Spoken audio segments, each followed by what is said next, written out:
Oh. Whoa, there we are. There we are. We're probably clipping a little bit because we're using so many microphones. That looks pretty good to me. Yeah. There's only 3. I mean, it's looking good. Yeah. Well, Speaking of looking good, you guys Look at our special guest. You guys are looking very high resolution from where I'm sitting.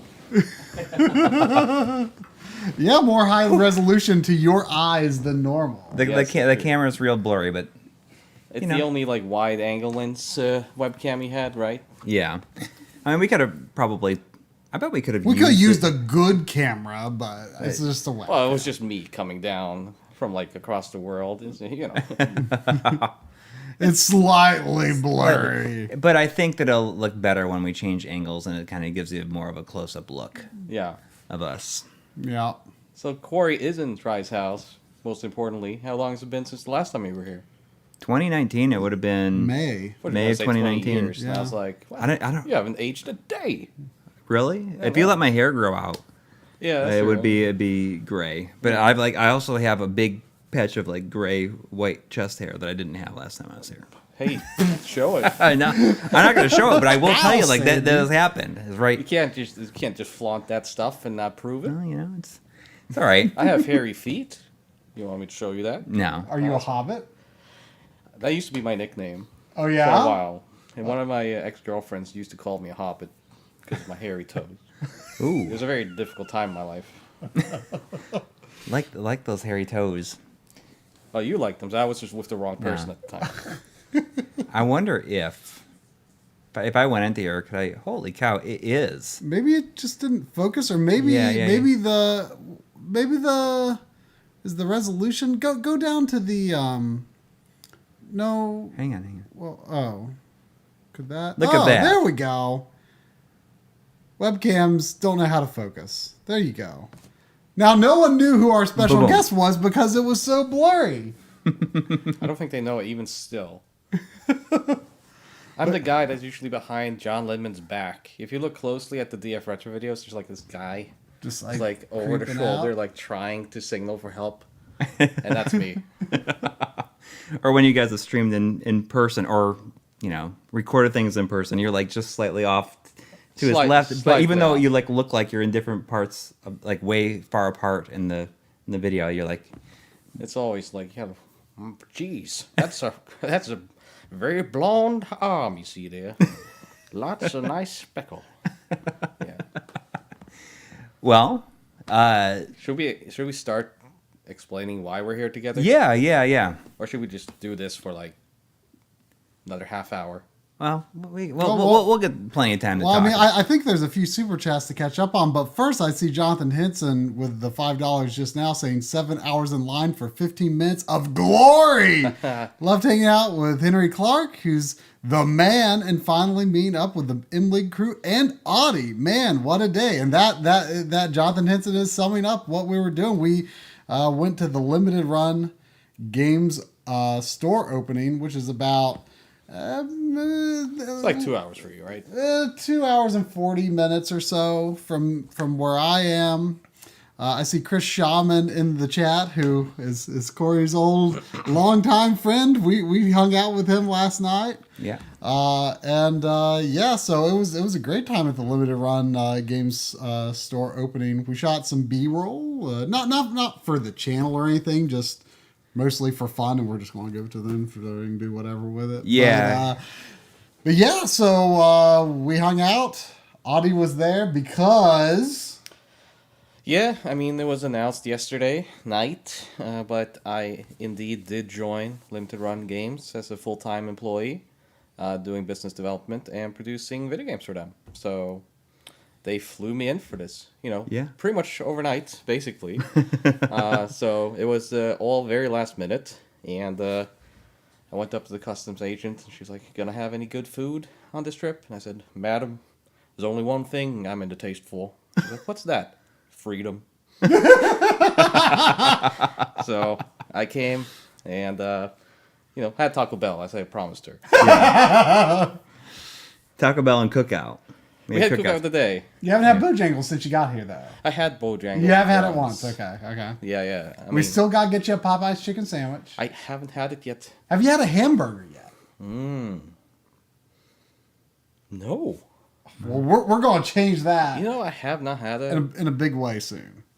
I mean, when in North Carolina, you got to Bojangle it, right? Oh, you have to. I did have, like, a couple of deluxe strips.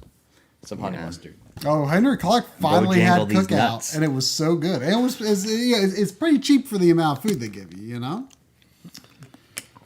Yeah, we had cookout. Yeah. I haven't had cookout in years, but Audi and Coury, I think, like cookout a lot more than I do. I like certain aspects of their menu. Certainly the way they showed it to us today. I like that. we went to the cookout. They have like this little mailbox, basically. They open up for you to do like walk-in orders. And the guy's head pops out, and we were like, I think it was Coury. He's like, I've never been here before. I need a menu. And the dude literally takes like this placard, like this thick placard off And like the holds wall. it for us. It's like hung up inside a restaurant, comes to the window, and holds it up. And we can barely see anything because like the window's too small. And you were like, I guess I'll have like a ranch wrap and some hush puppies. And we did this because the drive-thru was too long, and the inside was closed. But I mean, it tasted good. I like the Cajun wrap at Cookout. That's kind of my go-to. Oh, Henry Clark says that cheddar style burger and cheese curds were great. I didn't even know there were cheese curds. I might have chosen those for one of my sides if I knew about it. Like Canadian cheese curls, I mean? Like squishy cheese? I think like in the U.S., I think Wisconsin is more like considered cheese curds. Like these are like fry. Like I assume it's like fries cheese curds. like it's like mozzarella sticks except round. Huh. Because like the Canadian ones, right? That's the cheese curds and like That's like in poutine, but it's not fried. It's just, no, it's like Yeah. super squishy. Yeah, It's like it's the just a side. squishy ball of cheese. See, I don't like that. I I don't like the texture in my mouth being squishy. Do you like poutine though? I love poutine, but I usually choose another Cheese. cheese. There's a $4.99 from Paul Sutton saying so if Limited Run Games hired Audi, can a special edition Dizzy re-release be far behind? No. No. No. Dizzy, totally my first priority is to release terrible games. Like, And it's Dizzy would be high on anything that list. like I Codemasters hate collection. Dizzy. You know what Dizzy is, right? The egg. I Yeah. thought Dizzy was considered good. Yeah, by British people. Yeah. People who like People who like play the Spectrum. Yeah. By the way, how's the audio balance to everyone here? Did we do okay with the microphones here? I don't know. I guess people can hear me. While we're waiting for feedback on that, why don't you catch up on some super chats? There was actually a super chat. Yeah. 30 minutes before the stream started. Yeah, from Yo-Yo Yoshio with $2 saying, I'm like streaming at a reasonable time for Europeans. What the frick? Nani? Nani is Japanese. Yeah, I know, but I was like, Thank you. anyway, awesome to see you guys without getting sleep deprived.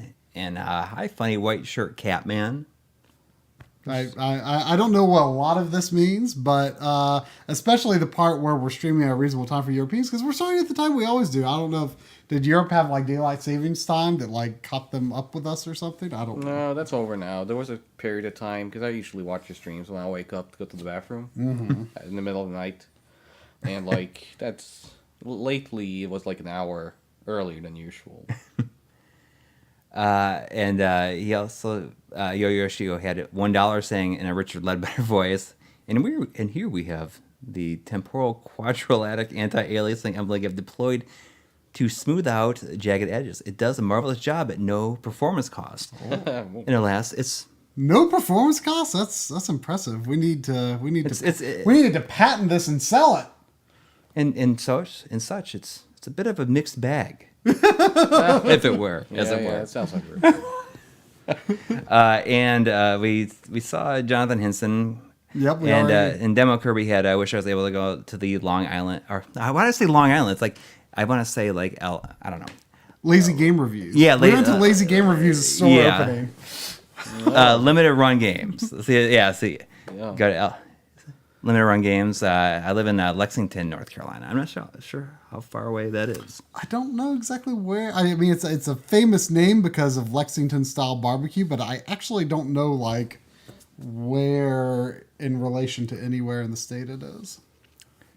And there was $5 from Nick Daniels saying he needs Popeyes. He does need Popeyes. He needs it almost as much as to play Popeyes beach volleyball. Have you ever played Popeyes beach volleyball? Yeah, on Game Gear I have it. Yeah? Yeah, it's a good game actually. Yeah, it seems like it. That's a Technos Japan game, so it's the Kunio-kun engine being used for that.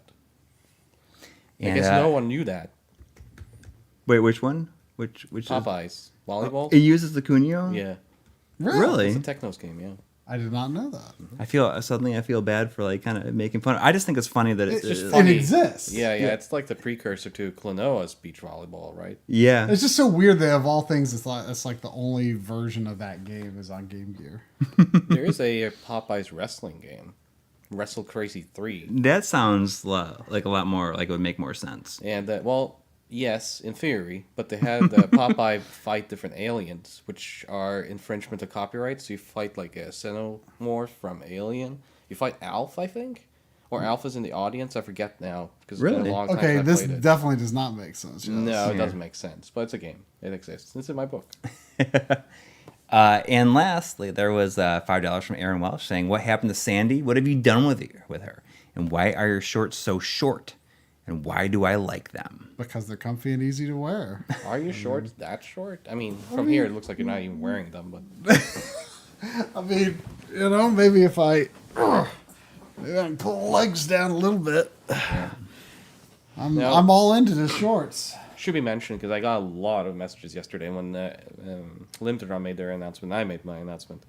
A lot of people reached out and asked if I would continue doing videos with DF, you guys, that kind of stuff. And yes, I will be continuing to work with everyone, particularly DF. So just because I joined Limited Run doesn't mean that I'm now done making videos. If anything, you probably wouldn't be surprised to see some new project on the horizon with John Lidman and you guys involved. That's cool. I mean, that's what's kind of cool about what Limited Run does. Like everybody that they hire, like they're free to do their own thing, just like Jeremy Parrish is still doing Retronauts. What's that? Sandy, look. What? Oh, Yeah. he was curious what happened to Sandy. There she is. Who wears short shorts? Try wear short shorts. Try wear short shorts. I do not wear short shorts. I know, I just wear shorts. It's a what was it? What was it I like? just wear shorts. The nair is what you removed the. So we were hanging out with Chris last night. He had a bunch of games, and we bought a couple off of him. And we were dying laughing because I knew about Die Hard Trilogy on PlayStation, but I didn't know there's a Die Hard Trilogy too. Oh yeah, it's like Just Las Vegas one, right? Yeah, Viva Las This is the Vegas. most ridiculous concept ever. Die Hard Trilogy 2. Yeah, Viva Las Vegas. That's not a bad game. Well, I mean, like, what Quite good. do you even call it? If you're not going to call it Die Hard Trilogy 2. Well, I'm sure they struggled with it a lot. And they said, you know what, screw it. Let's just call it Die Hard Trilogy 2. They kind of tried to make it a bit Bondish, like a James Bond kind of thing. But it's not even based on the Die Hard trilogy. Like, the trilogy is actually, in that game, it's just like 3 different types of games. Yeah, based on the movies, and this was obviously before Live Free and Die Hard and whatnot. Yeah. Is it the same kind of game as Die Hard Trilogy 1, or is it kind of a different? Well, it combines different types of gameplay, but not the same types of gameplay. So it's still the same concept, but I think there's like a driving stage that's different, like a third-person driving stage or something. Mm-hmm. Like kind of like the Taxi one, but different. Then you have the behind the character shooting stages, which is also very different from the other. So it's a good game. I think you should actually play it sometime. Yeah. And Lucas says that then they end up making 3 more movies. They only made 2 more, right? They had made 5. there's 3. There's 3. There's Live Free Die Hard, then there's the one where he's in Russia, right? I think there's one more. No, No? there's one more between them. What happened at it? None of them were very good. No, the 4th one was okay, but the rest, yeah. Oh, what was it? I guess that says a lot for. It was only like 2 years ago I watched them too, the sequels. Yeah. I mean, I don't know why I'm even sitting here thinking about Die Hard sequels, but okay. So let's switch over. Like, Audi is going to do a playthrough. Uh-oh.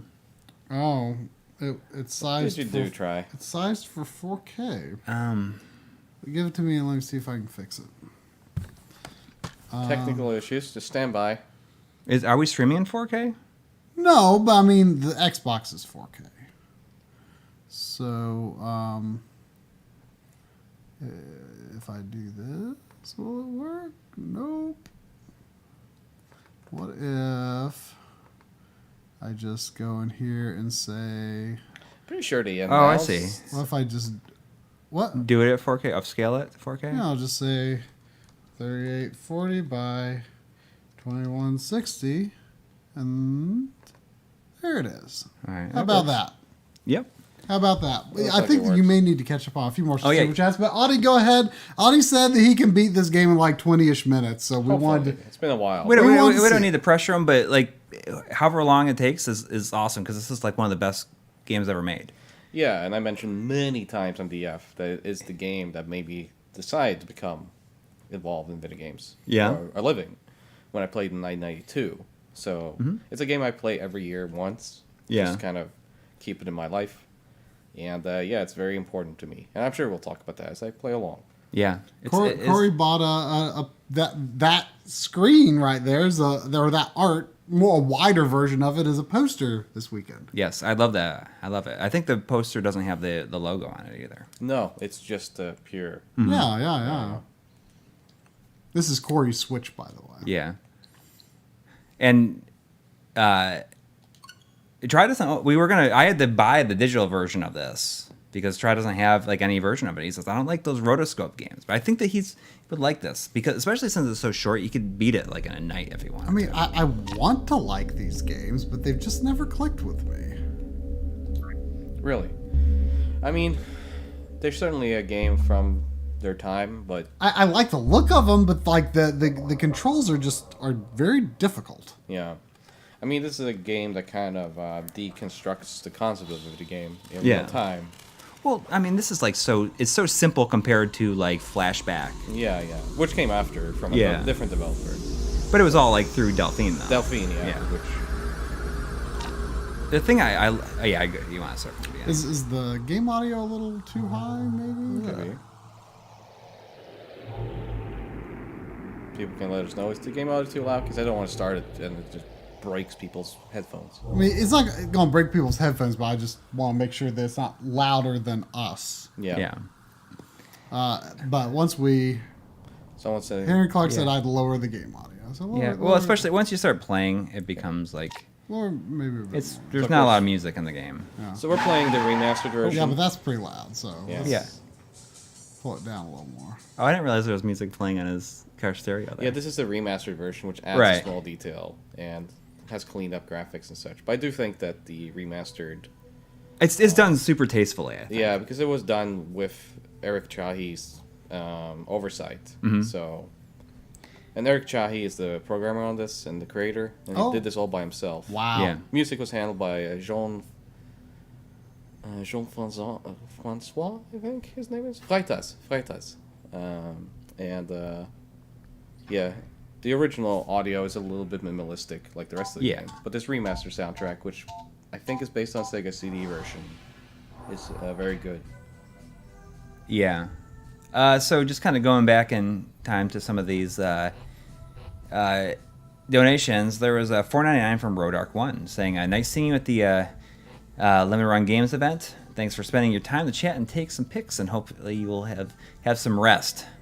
Yeah, I These think, guys are gonna rest probably tomorrow. I got to drive 8 hours back home, Yeah, but that's okay. I was surprised. You guys get recognized everywhere, but I was recognized a lot at the store. I was behind a mask. I was wearing a staff shirt, but people came up and many people recognized me from the Mister video.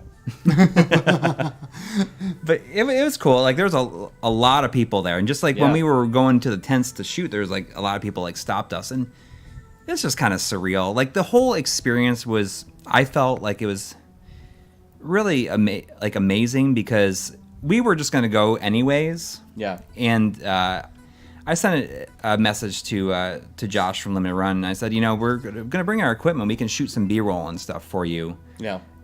If you are interested in that, like we're not going to do anything with it, but you would probably want it to, for future like promotion, or you never know, just to have that stuff archived. Yeah.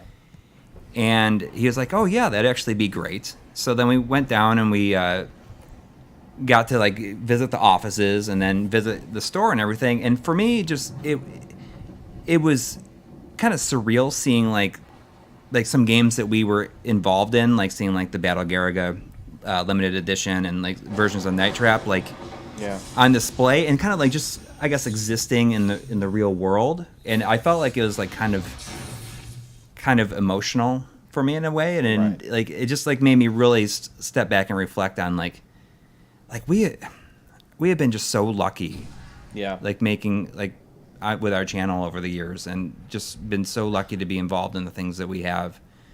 And even if we just like stop making videos like immediately, like I feel like so like lucky to have had these things, like been a part of these things. Yeah. It's a different perspective too, the way things are laid out in the store, where everything is like facing forward, like in a store, like a store should be. But like, you know, I'm so used to seeing the games on my own shelf. Yes, AB is like, it's weird. Sorry, it's like spine forward, you know. And like seeing actually the game cover arts, you know, facing forward, you know, and seeing stuff like the Tom Du Bois artwork on some of those that, like, you know, we helped actually connect Limited Run and Tom Du Bois. So I mean, it's interesting. You know, the other thing that was kind of surreal for me was how many people we talked to. No kidding, there were 5 or 6 people who were like, "Oh, I just bought a C1 this past week because of your video." that's like that was like to have that like immediate, like, you know, response to that video in less than a week of releasing it. That was quite surreal to get that feedback from people. I mean, they nailed it, right? I mean, that store just looks exactly what it should look like. Yeah. And like you guys, you know, it's so cool to see like the Battle Garaga, the Night Trap be there and displayed like it should be displayed in like a retail store. I mean, for me, I mean, I'm coming into a Limited Run as a game producer, and they've done a lot of my previous games from other publishers. And it's kind of surreal to just see the games I produced now on a shelf. Yeah. You know, in special collector's editions, and just kind of like, and see people actually like grab it and excitedly go to the counter and, you know, pick it up at MSRP, by the way. So much cheaper than secondhand, because that's generally the feedback I will get, right, over these games is like, man, it's so impossible to get them now. I really wanted, but I'm 2 years late, and it's so hard to get them. And yeah, so it's really cool to just I always see. loved how that one piece like of the bar like flies towards the camera. Sorry, I didn't mean to. No, absolutely. Like just like little things about this that I've loved so much. I love this game so much. All the small details. Yeah. Excuse me. I have a bit of a cold, so I will be coughing. So there was $2 from Dominic Rinaldi, who said, Sandy. Joshua Helmick has been a member for 31 months in a row. Wow. Saying that'll be 17 milliseconds plus tax. That'll be 17 milliseconds plus tax, sir. That whole part of the video, I did like the first, like up to the point where I was talking about that sort of glitch where the black frame insertion had the flash, and how it was actually kind of indicative of a broader issue. Why is that one guy following you? That's my buddy. Why is he your buddy? You freed him from the cell? Yeah. You were trapped in a cell with him. Okay. So, He's like he's the alien from the Heart of the Alien. yeah. So Heart of the Alien is the unofficial sequel to this, which was not made by Chahi. And not great, but it's like not great at all, actually. But I would love to see that re-released at some point too, just for historical value. But anyway, like that whole part of the video up to the point where I was talking about that glitch, like that was one take, and I only did one take because like once I got to the end of that, I'm like, I don't think I have the energy in me to do that again. Let's see. Did I take my time sleep to the limited run game store? Yeah, Josh was just like, get that crap out of here, and just threw it across the mall. There was Brux has been a member for 8 months in a row. Nice, thank you. Saying, speaking of Die Hard, I got to be an uncredited extra in a low-budget Bruce Willis movie that came out last year called Deadlock. Oh no! They filmed at my job. Wow. It was probably filmed in like Georgia, right? Was it filmed in Georgia? Well, like almost all movies have a filmed in Georgia at the end. But no, this like goes to it like right. It says it before the credits even start sometimes, right? Yeah. Oh. I mean, the thing about Bruce Willis movies these days is that, like, he was kind of. I think he has some health issues. I think. Yes. But like He has like kinda early checked onset out. dementia. Yeah. Dementia. I Yes. mean- But So even that's before that was announced, like he had been doing like a weirdly large number of like super low budget movies. Yeah. Oh, did you run back and you didn't get to see like them running in front? Yeah. You Sorry, know- I'm speed running this now, and I just do things to like speed things up. But That's it. One of my favorite things about Heart of the Alien, probably like the best thing for me at least about that, is how you get to see some of the scenes from this game from the aliens view. Yeah. And I love that scene where it shows him at the like normal size, like this size, and way off in the background you can see him run and jump off the bridge. Yeah, it's like I my think- favorite part of the entire game. So Heart of the Alien takes place simultaneously with this No. game? flashbacks do. Yeah, the flashbacks from Oh. his point of view. See, that would have actually been really cool if it took place at the same Well, time. you interact with him a lot. I see. But you do see like some stuff that you don't see in this, but you see it from his point of view, and it's cool. It's like the saddest thing. It's the two games combined. Yeah. like it's like kind of a sad story. It's a very sad story, Well, honestly. it kind of could have been, but they fumble it, unfortunately. Yeah. I think we had an idea of doing like a hot sauce Every time. aspect of this, where every time I died, I would have to take a shot of a hot sauce. But man, if we did that, you wouldn't just need another world; you need another toilet. Am I Yeah. right? But, like, so I'm Blow it pretty up. happy about that. Yeah. Might not want to do that to your butt when you're away from home. Yeah. Oh, I mean, this keep is talking like about butts try, and I get distracted. the cavern part is like the longest and Yeah, that's the most longest and difficult part of the hardest game. And I'm out of practice. I'm really badly out of practice. I had to play this a lot for the Amiga review, but it's quite different. Mm-hmm. My Amiga Mini review for Digital Foundry. You can find it on Digital Foundry's YouTube page right now. Just like and subscribe. Go to our Patreon. Ring that notification bell. Yeah, ring that notification bell. Follow us on Twitter. And honestly, this is it runs fast. It runs at 60 FPS. Yeah. And like it was really awkward for me the first time I played it because I had played the Super Nintendo version first and that ran at like 15. Well, Yeah, this doesn't FPS. look like 60 frames per second, but I keep pushing it twice, and I really shouldn't. I'm sure it's a lot smoother. So there were a few more super chats there. Yep. So there was $3 from Yo-Yo Yoshio. Okay. Thank you. Thank you. Saying, I realized after it was a stream time anyway.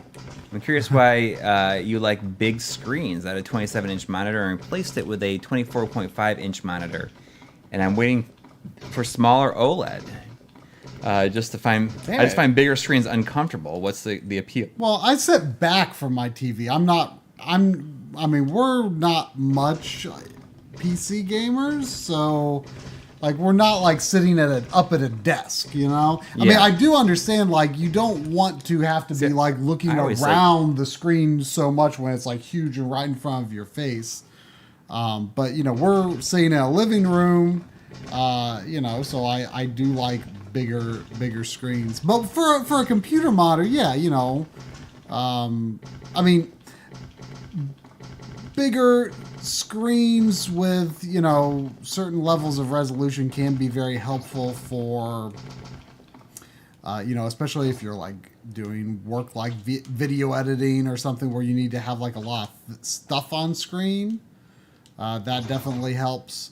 But yeah, I mean I like bigger screens for gaming on your main TV in the living room. That gooey sound from those things. Oh, here we go. Get ready for it. We're in the wrong place. What? You're thinking about the waterfall. Yeah. How did you? No, how'd you so this skip? is the first part. So this is the basically where you swim in the next level. Right. So yes, it opens, but this has no water yet because I have to go back now and shoot the cavern. Oh, So you're did you always do it in a different order? Yeah, I mean, I always do that. I mean, that's just. I think that's how you're supposed to do it, right? No, this is the way you're supposed to do it. But I mean, before I. Okay, so there's another part where you destroy it and then the water gushes out, right? Yeah. Okay. Yeah, the resolution of the screen also plays a role. So like, I feel like a 4K screen is like too small to use as a computer monitor in my opinion. Even if it's like really close to you, like the pixel density is makes the image too small. And then there was $5 from Joshua Helmicke saying, you two are the luckiest people in the whole gaming industry. Right now you are. Today. I mean, we are, thanks to Audi's presence I know, now. right? But Yes. that's the only reason. Today. Yes, that's... Today, just today. Sorry about the smell, though.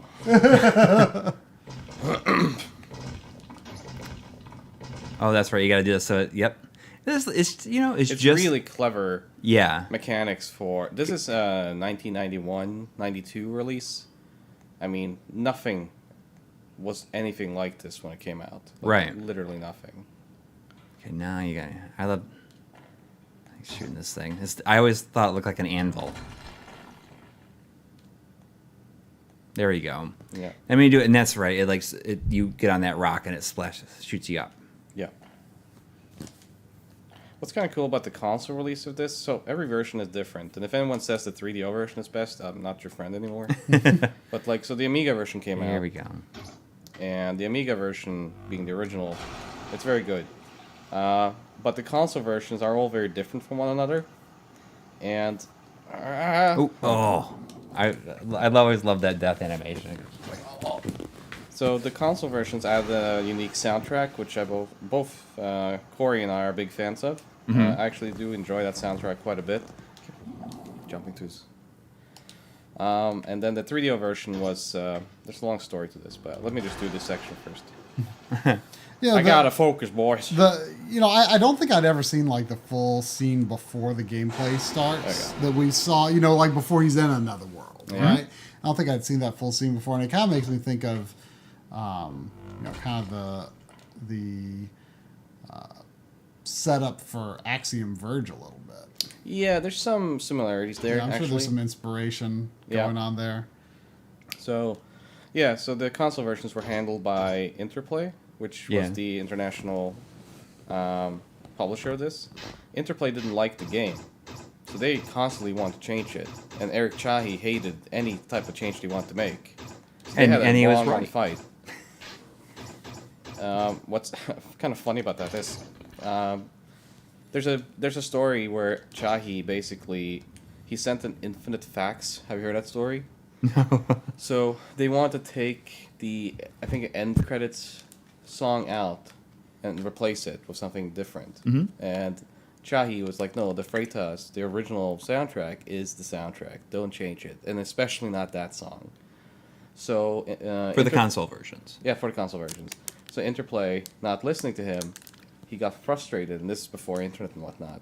So what he would do is that he would tape sheets of paper together in a fax machine, and then send it, which was just repeatedly saying, don't change the music. Now, when it taped it together, it would just do an infinite loop, faxing it. So at Interplay's office, they constantly had to change paper, right? Supply paper, because this fax was coming through from this crazy, Frenchman. And so the lawyer came in and was like, please don't do that, but they won't change the music anymore. They'll add music, but they won't change that part. So I wonder how he felt about the music in the intro then on the Super NES version. But that was it's like an addition, because that was kind of a different, the scrolling Star Wars Star text Wars was... thing. I mean, I haven't. I only talked to Chahi a few times. Yeah, that's a really good puzzle as well. Yeah. I've talked to him a few times via email, Uh-huh. and he seems very. So first of all, he doesn't like talking about the game. He wants it to be interpreted exactly as you see it. Yeah. And it's I respect that. what meaning it has to you is the meaning Yes, the game I has. highly respect that. So the console versions, especially, he just didn't have I much forgot this involvement. The Super Nintendo version and the Genesis versions were handled by Burger Becky. Oh, really? Yeah. So You know, I think I remember hearing about that. yeah. And about how like she got the frame rate like a lot more manageable Yeah. from how it was originally. Yeah. So yeah, good thing I got killed there. And like in the Super Nintendo version is like way scaled out. It's like well, I mean not scaled out, but it's just Resolution is lower. yeah, but it's like a small box in the center Yeah, screen. so- And it has load times. It does. So the interesting thing about the Another World ports is that they run on a virtual machine, even on those console versions. Oh, It's okay. probably the first game I know of that does that on Super Nintendo and such. So it's a very early example of doing it that way. And that's why the game was ported to so many consoles, was that it was, so easy to basically port it, running in a virtual machine window. Interesting. There was a $5 super chat from Mega X6 saying, just bought a new TV this week because of the MLiG video. Not an OLED, too expensive. Bought a Sony X80K. GameCube and PS2 look great on it. I'm glad to hear that. Yeah,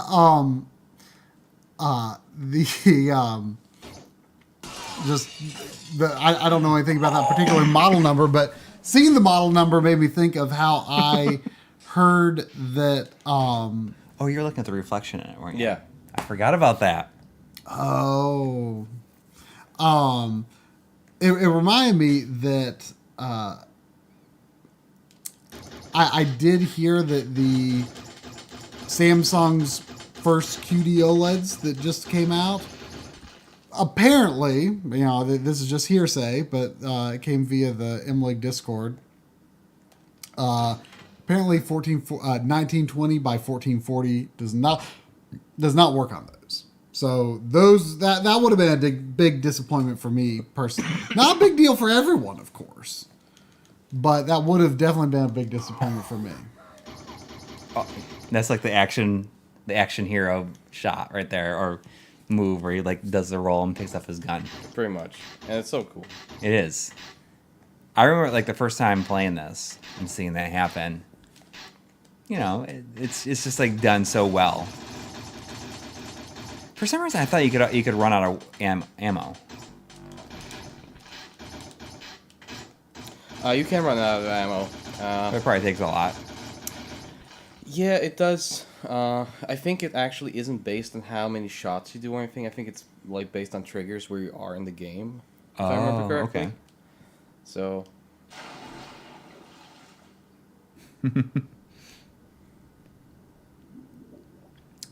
I think this is the people's generally I think people really struggle with this level. This in the caves. Just it's a really long segment. Yeah, it's the longest segment of the entire game. Yeah, and it's hard to figure out. I never minded it so much, but I do kind of understand that it does. It's trial and error, definitely. Yeah. I mean, most of the stuff in this game is trial and error the first time you're playing it. Yeah.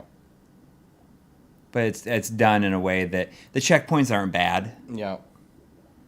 And the Super Nintendo version at least had passwords. Yeah. Older versions have passwords, even the Amiga version. But the console versions added checkpoints, and those have been basically changed per game. Excuse me. Almost every version of this game has different checkpoints. Really? Yeah. And this is the 20th anniversary edition, by the way. Mm-hmm. Which is basically the ultimate version. And Yeah. as you can see, you can also change the old graphics if you Yeah. want on the fly. I actually generally do play it with the old graphics, but I do enjoy the new graphics as well. They're very well done. They are. It's not overdone, and Yeah. just keeping the same style of characters, works well for it. Yeah. It just has smoother edges on them. When you switch back to the old graphics, do you see the Okay, so it's very flat background. I kind of like the gradations, like where, like you can sort of see the light sources a little bit with the new graphics. Yeah. Not so much in this scene, but Sharpie Fiend says flashback was impossible without a guidebook. You had to stand at a particular point and defuse the bomb after racing the whole way. It drove me nuts. I played that without a guidebook, except for the only part I couldn't figure out was the part where it's so stupid. You have to destroy a heart at the end of the game. Oh yeah. And I didn't realize that you had to go back and forth and shoot each side. Yeah. And I was like, I don't know how to.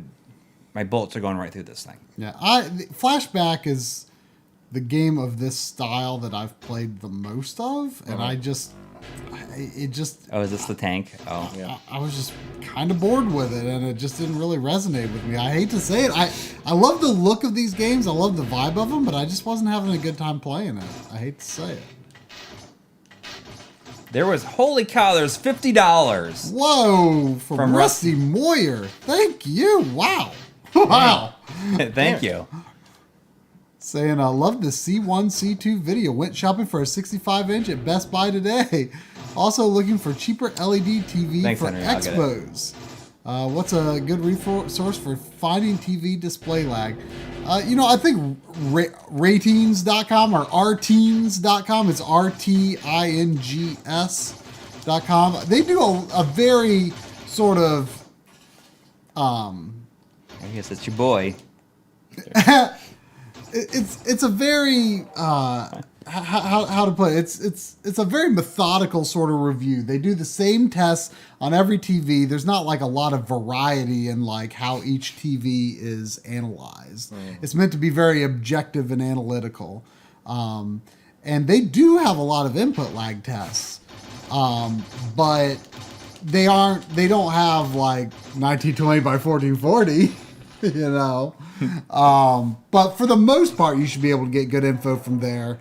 But I don't think they said anything, as far as I know, about the 4.3 issue that I found on the C2.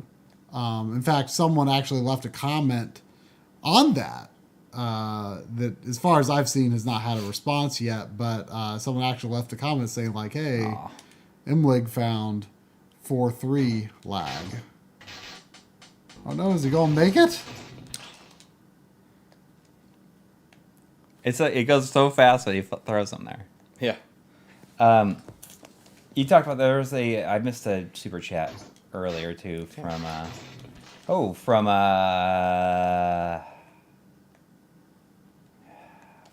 Crazy Bingo.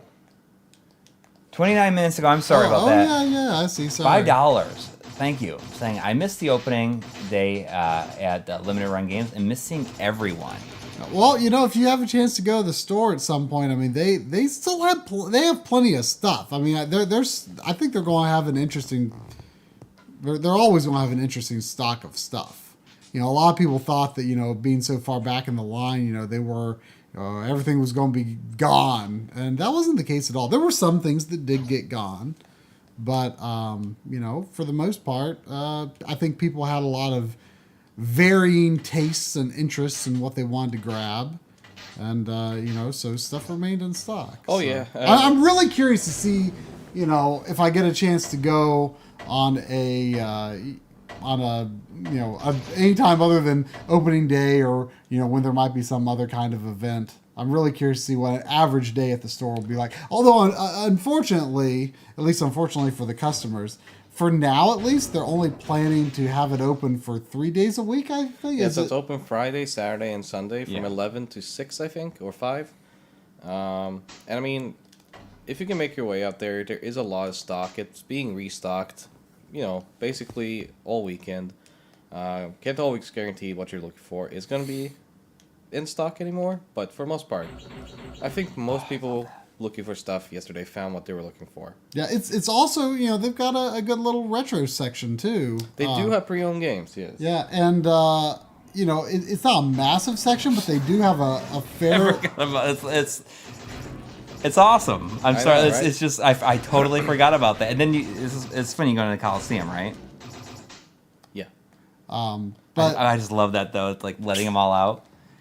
But their prices were quite fair. The thing that impressed me the most your boy. was I saw a guy with a Super Mario RPG, American Super Mario RPG. Yeah. And like maybe about a third of the label was kind of really ripped up. But it was $25. Yeah. Like if it I've never seen another, like in Japan that might happen. Of course that's a cheaper game in Japan anyway. But like if I did not have that game, like I would take a ripped up label copy for $25 because it goes for a lot more than that. Like usually condition doesn't have a significant effect on Avert your eyes, guys. usually Got some alien booty on screen. usually the condition doesn't have a massive effect on price in the US. No. And Unfortunately. you know, so that really showed to me that they're like, oh, they are going for some really fair prices here. There's some major butts. It's alien booty though. Yeah. Well, it's not to say it's bad booty, I'm just saying.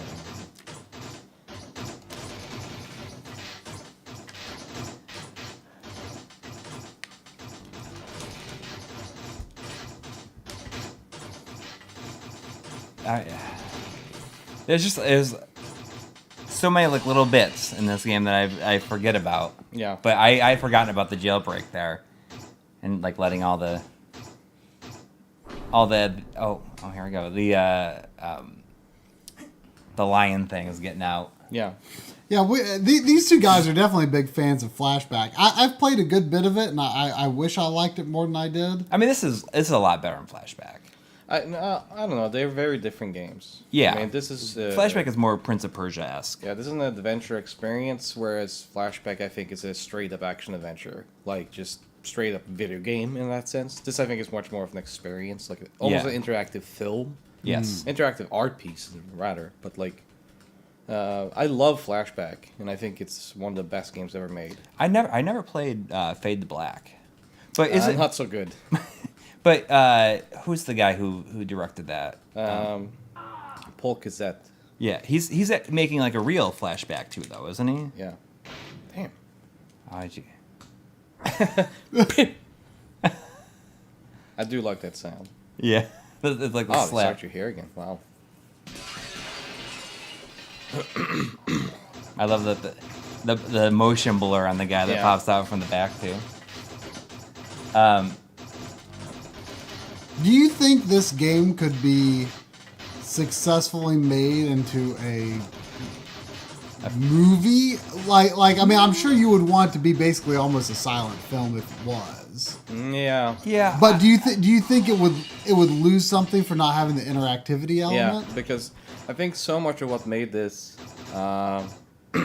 important when it came out is just the aspect of like the fact that you become friends and trust an AI based. It's scripted, but buddy, Yeah. like the alien you're with, you really form like a kind of trust bond with it. That concept in 1991 from a game was like kind of insane, but you do have a very emotional connection. You do kind of strive to save him Yeah. on just a primitive level. yeah, You know, and and he saves you. Like yeah, and that stuff would be lost in the movie. You can replicate it, but you're much more of a spectator. yeah. And I mean, like I don't think that something like this, exactly like this, could be like even made today. Or No, unfortunately. but yeah, Flashback is very good as well. Oh, Pooh. They set you really far back for this. Yeah, the last level you don't get any of the checkpoints.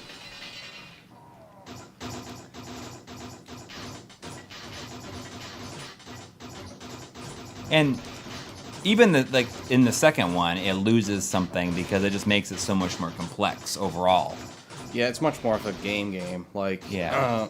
The second one, I think one of the first things that it does wrong is that it uses traditional sprites. It's not rotoscoped, and it's not vector-based. Oh, yeah. So it loses that flat look to it. Yeah. I wonder who made Heart of the Alien. Heart of the Alien was Interplay's internal team. Okay.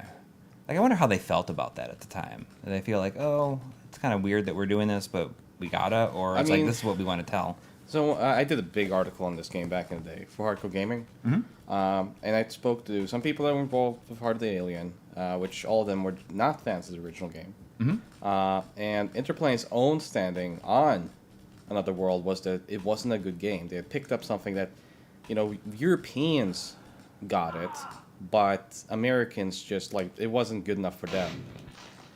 So they were constantly trying to change it into something more cinematic, something more traditional. Mm-hmm. And, Eric Chahi didn't want that. When you get to the 3DO version, for example, Eric Chahi had already moved on to Heart of Darkness, which came out on PlayStation. And so he wasn't overseeing anything anymore. He wasn't approving anything. He was just like, okay, you do what you want. And the 3DO version is basically what they want to do full out. Has new backgrounds, which look terrible. Mm-hmm. Has a new soundtrack, which is terrible. And just, it's too easy. So I don't like the 3DO version at all. It's basically the Interplay version. When they wanted to make the sequel, they kind of wanted, again, to let's make this a video game. Let's make it different. And it's not very good. So it just shows you that this is timeless, whereas the Interplay stuff really aged badly. Yeah. Yeah, that's it. Yeah, That's it. So we don't know if he gets back to where he came from, huh? And that's kind of the greatest tragedy of all of it, is he just goes to this place, and there's a kid. We don't care if we spoil Heart of the Alien, right? No, it's not canon. Right, it doesn't matter. Like Lester dies at the end of Heart of the Alien. It's kind of at the end, yeah. Is Lester the main character? Yeah, it's a Lester Chaikin night. Chaikin, yeah. And he dies at the end, and it's it's really sad because he just very dies in this place unceremoniously. Yeah, like in that kind of Looney Tunes. Across the universe, someplace in some unknown place, and and all of his family and friends they'll ever know about is this hole in the ground where he disappeared. Because this game, basically, Chahi wanted the ending to be open to any interpretation. You could say he dies and he just flies. This is the type of funeral they have, or it's a hopeless attempt to get right, because you don't know if or, he's going to die here. He could. Yeah, you just never know. And I think that's much more interesting personally, as someone that loves minimalism and just interpretations. But the sequel, basically, you start out as Buddy. Chester wakes up. Yeah. And he jumps on the back of one of the bad guys and just hits him on the top of the head like a musical instrument, like Looney Tunes characters. And then he gets electrified with the skeleton type of electricity type thing. Right. And it just looks I think for the Hardcore Gaming article I made, this is before YouTube, I made a short video clip of it with Looney Tunes music and sound effects overlaid, and it was perfect.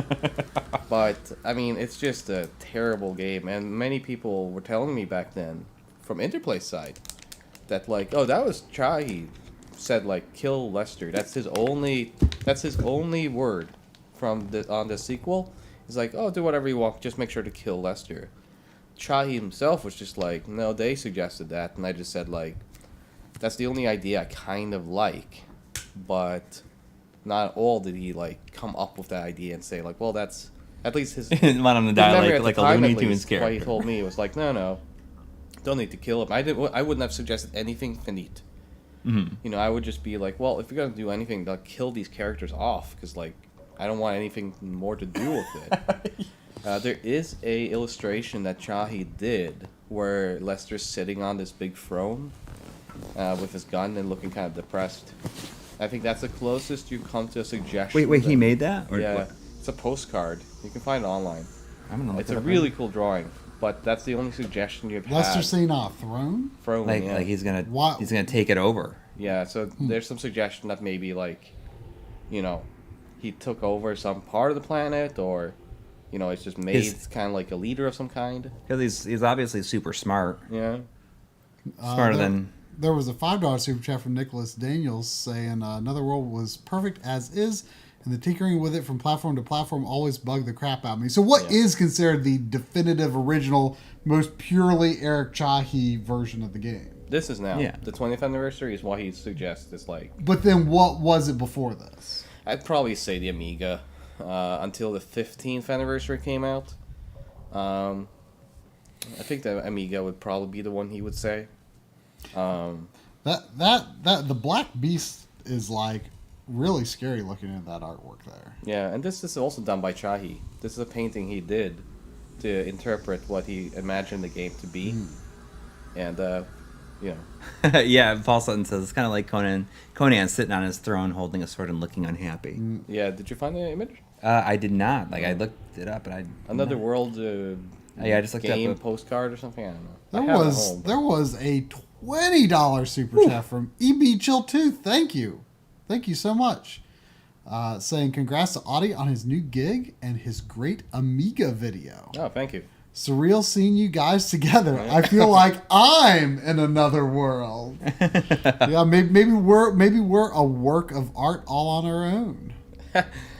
That's very poetic. No, but it was interesting, yeah, because when I found out I was going to come here, I mean, we were like, hey, Corey's coming down for the store opening. Corey and I have not met each other in real life before. This is the first time. Yeah, Audi and I mean, Audi was here on the stream 3 years ago, but yeah, it's hard to imagine that, like, we've, you know, over the past 3 years, we've gotten to know each other so well that it was, like, really weird for me to think, like, Corey still hasn't met him in person. I know, and I was here, because I was here on LRG Business in 2019 for my previous work, and I think it was John Limon who was like, "Hey, I know this guy." I was very out of YouTube at the time, and yeah, you had just barely been introduced to us at that point, really. Yeah. I mean, John had dug me up from the grave basically, and like, "Hey, go meet these guys," you know, and you were here, so he's like, "I'll introduce you." I came to visit, and I think we played Bubsy.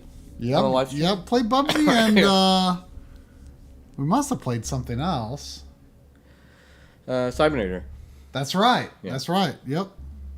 And so it was fun. I mean, we went to Video Game World. We had Bojangles, and we had a Greek burger place. Yeah. I'm getting hungry. We stopped at Lost. What was it called? Lost Ark. Lost Ark. We stopped it on the way back today. Yeah, it was expanded significantly since the last time me and Corey had went, which is the only time we had went. You know, people in the Raleigh area always talk very highly of it, even though it's in Greensboro, because up until the limited run game store, there was nothing like that anywhere near Raleigh. So it was their closest game store of any kind. And, you know, the last time we had been there, we were like, kind of like, well, you know, it was okay. I mean, a game store is only as good as what they got on that day, right? Yeah. And, you know, just nothing was striking us, but it was a lot smaller. And it has been, I guess, fairly recently redesigned, expanded into the next unit over, and is much nicer, really nice stock. You know, Audi got a super great find there. Do you want to show it? Is it down here? I think I took it upstairs. Oh. But I got, we were looking through their cabinets, and I saw that they have Vampire Killer on MSX in box, complete. And it was $150 complete, in very good condition. Yeah. And, you know, the going rate for that was higher, as I could at least tell from recent sales. So, awesome deal, and a great store, cool store. Yeah. So hopefully they are happy with the limited run store. And say good things about it. I hope they're watching. There was did I miss? Okay. There was another. There's $5 from Container 7 saying thanks for showing off another world, Audi. Thank you. No problem. Brutes McGee was asking. You guys went to the limited run game store. Did you get those exclusive Shantae and Scott Pilgrim boxed editions? And no, we didn't. Like None didn't. of you picked up the actual store exclusive items, did you? No. Yeah. No. I mean, I have the versions of the games. I mean, it's like, I think having the exclusive versions probably means something more to a lot more to people other than me. I don't care too much about, like, the one thing I kind of wanted to get, but just it was $65, and I just was like, I can't justify this just because the box is so cool.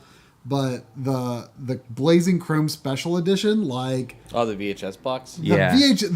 in the photograph And it on looks so that is like era-appropriate. that just like rocks my socks off. Like, Yeah. that box is so good. Yeah. I You, just you couldn't- almost got Chris Castilla. I almost got that too. That was also $65. It's like I want like a more proper console version of that, but like I've got the Vita version. It's like I wish I had it on like Switch or PS4. You can play it on the PS TV if you want. I can play it on the PS TV. It's okay.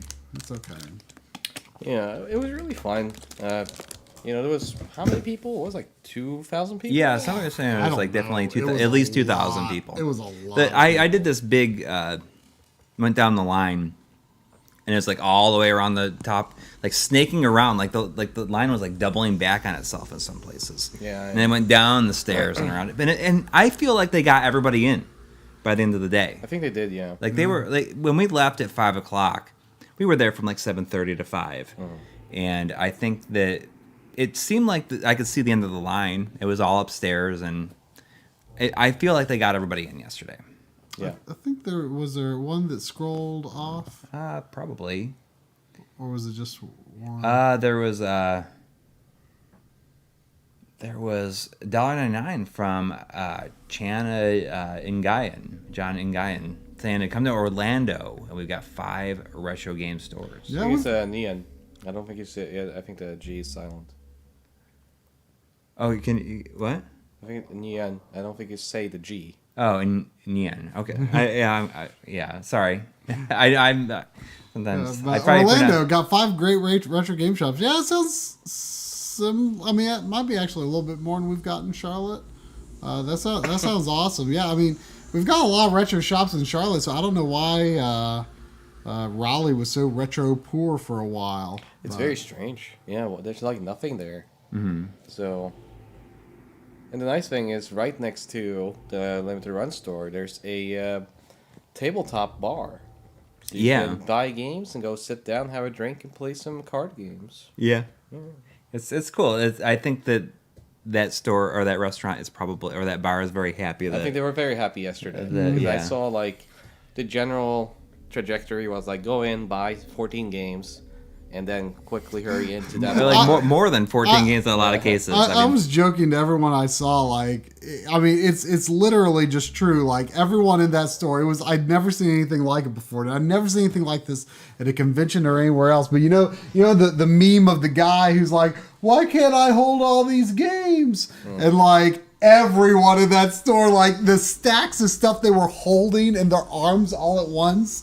Yeah. Never seen anything like. The only thing that I think is kind of sad is at first they were trying this system where people make an order online before they get into the store, and they actually just give it to them. There was a part of the store they could browse, but then like the store with like the main limited run like Switch and PS4 games was blocked off at first, and people just gave them what they ordered, Yeah. and they could browse the rest of the store. And they eventually just realized that was not working out. They let people start browsing the store. So I feel kind of a little bit bad for the people who got to go in first. I mean, yes, they did get what they wanted, but they didn't get to have the full experience of actually like browsing the shelves. And just to kind of, I mean, I'm not saying this because I work for the company, but like, just to clarify, in case there's like store owners out there that think like we did it the wrong way.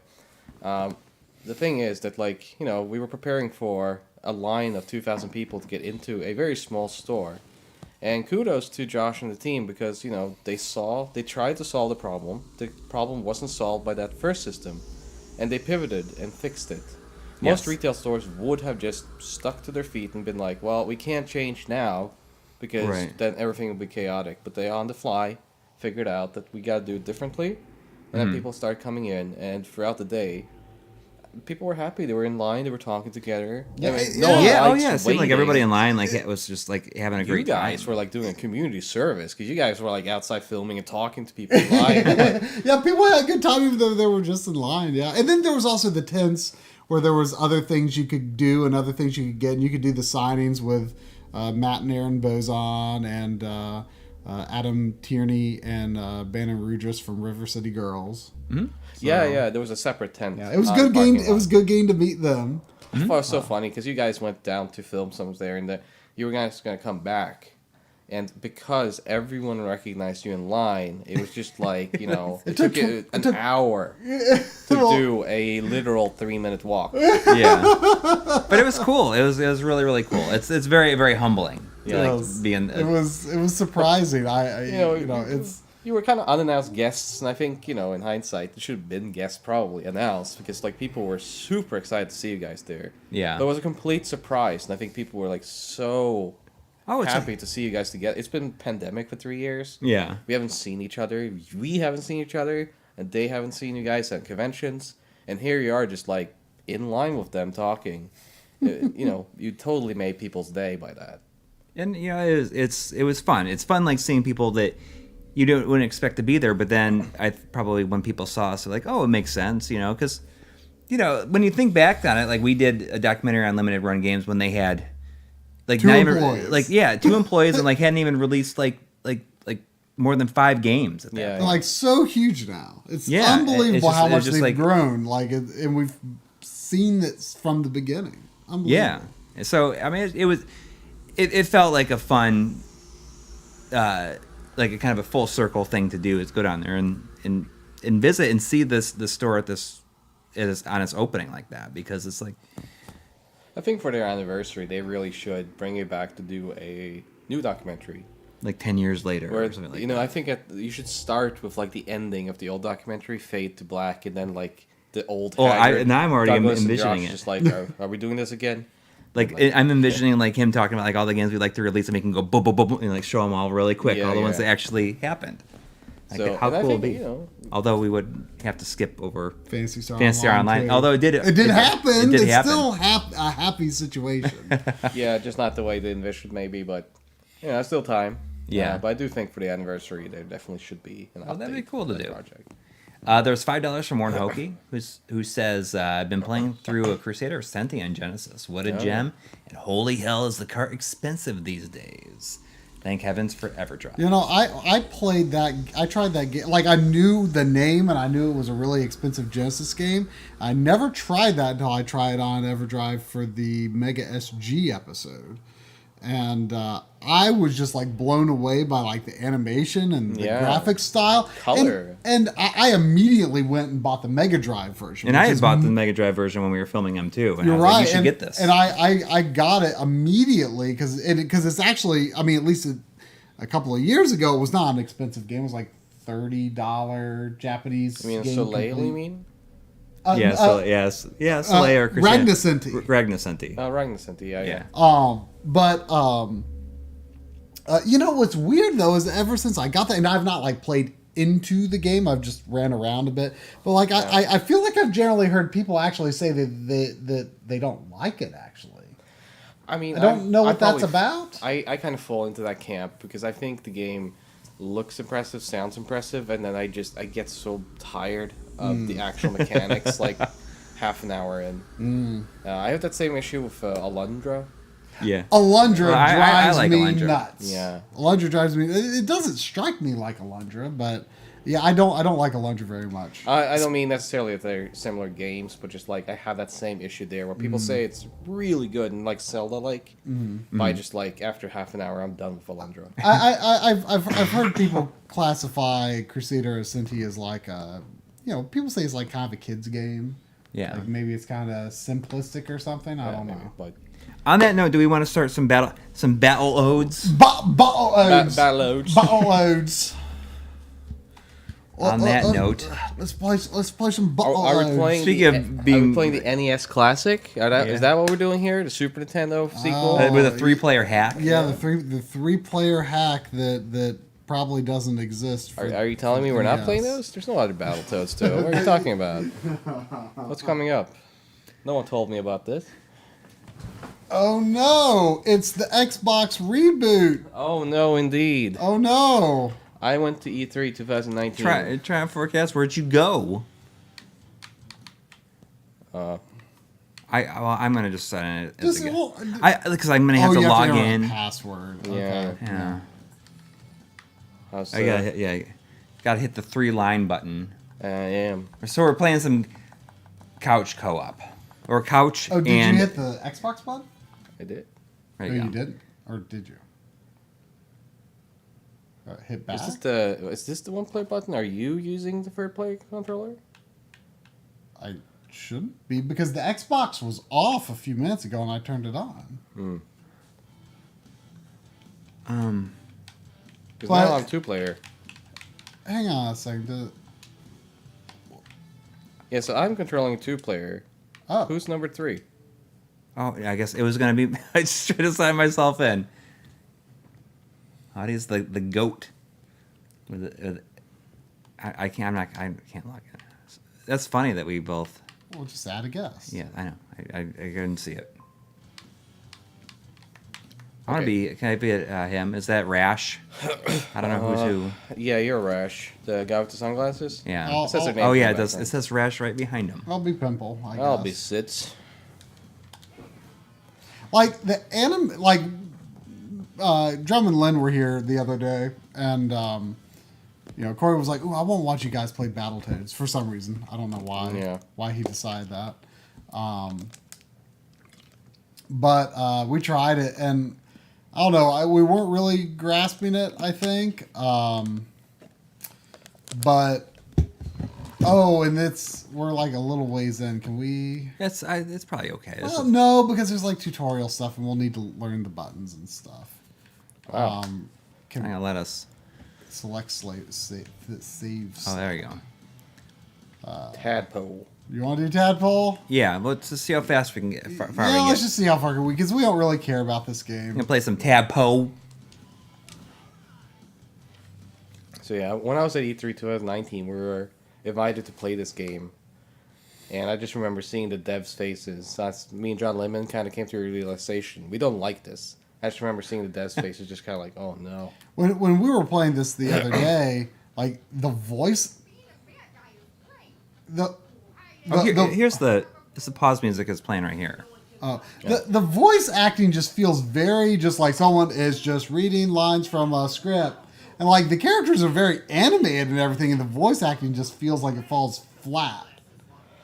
And, Yeah. and the animation is actually really good, but it's just the character designs are so awful. Yeah, it's not nice. Lord X Musion is saying this game literally makes fun of the people who love the original games. What? Yeah, kind of. How so? Have you played through it? I mean, we've only I've only played like half a level of this. I think the problem with this is just like, for me especially, it's just like, it really doesn't cater to me or my, like, this is very... It doesn't play like Battletoads at all. Yeah, it plays very slow, right? Well, you can hold the RT to hold RT to run around. Yeah, it doesn't really... I like how his sunglasses are just floating. I mean, the animation is good, but the core designs are bad. Yeah. Oh, great. I hate when that happens. The Xbox, I need to get that disabled eventually. The Xbox thing on my computer. Oh, here twice. Here it comes again. What are you doing here? Block your shags, try smash it with B. Okay. Ooh, he turns into a train. Yeah. Oh, and like, actually eating flies is weirdly complex. Yeah. There's like 3 buttons you have to press to eat a fly. Yeah, you can like dodge. You can do like a God of War dodge by holding RT in a direction. Yeah, you have to hold LT, press Y, and tilt the stick. Like, why? Also, the order up top is very confusing because player 1 is in the middle. Yeah. And player 3 is on the left. Like, why does it like loop? Why is it looping? Sorry, how do I eat it? Or do You I hold you hold LT to like get ready to eat. You just stand there doing this weird pose. Yeah. And then you hit Y. But you can also like choose the direction by like I tilting guess the I'm just not stick. able to eat. It's way too complicated just to eat some flies. I really do not like this Cartoon Network, Adult Swimish kind of humor. Yeah. Yeah. And too many games go for that now. It's my same issue with a lot of, even like River City Girls. I really do not like that aspect of the humor and presentation. I don't know, it just never gravitated towards me. No, Or nothing against the it's people too that does, but loud. It's just Yeah. it feels loud. Yeah. feels like the characters are just trying too hard to kind of be beyond what they are. Yeah. Lord X Major says right. Like he totally agrees with you. I don't know why he's What am I agreeing doing? to, but I appreciate it. No. I don't really know what the difference between like Y button moves and B button moves are. One of them's like they both it's a seem hard like- hard but- attack. I think. Yeah, but a Y attack? Oh, it hurt? That's kind of funny. Just stands around. Right? Is that bye?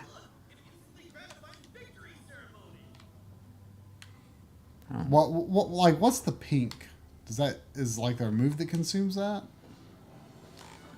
I bet I that don't know. lives maybe.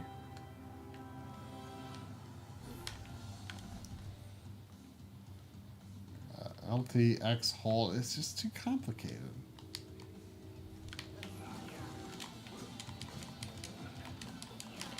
There's some good music in the game, though.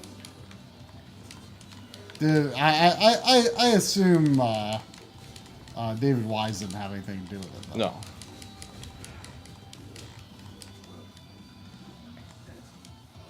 I'm sure that there's nobody that worked on this that worked on the original. I don't think so, no. Why are those flies right there and I can't eat them? Because Yeah, we're- it's so annoying. Why? Like seriously, why? I mean, we're 3 adults here. We should be able to figure out how to eat these damn Especially when it flies. told us on screen. And it's not like we're full on health, so they're like not letting us eat them. Look at this. Look at what we're doing. Oh, I got real close. I got one. Okay. This is so stupid. This is the worst. I mean, Well, I guess I'm full health, so I must have eaten one. yeah, maybe you did. Whatever.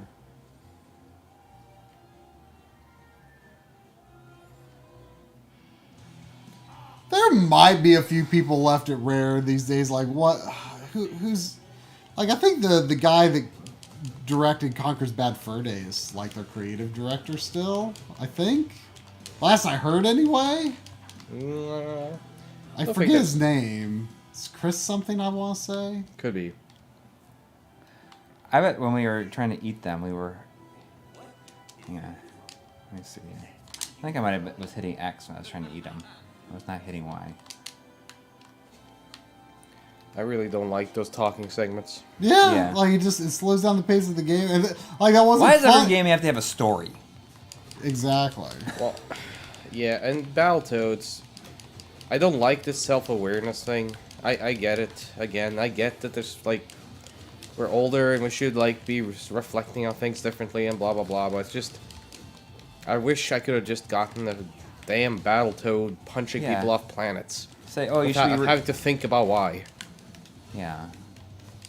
And if you're gonna like, Well, it's like if you're gonna make fun of the original, like I mean, people they're- who like the original games, like just don't make this game. Make I mean, something else. it's trying to be stupid, but like it's like, can't you make it stupid and silly without?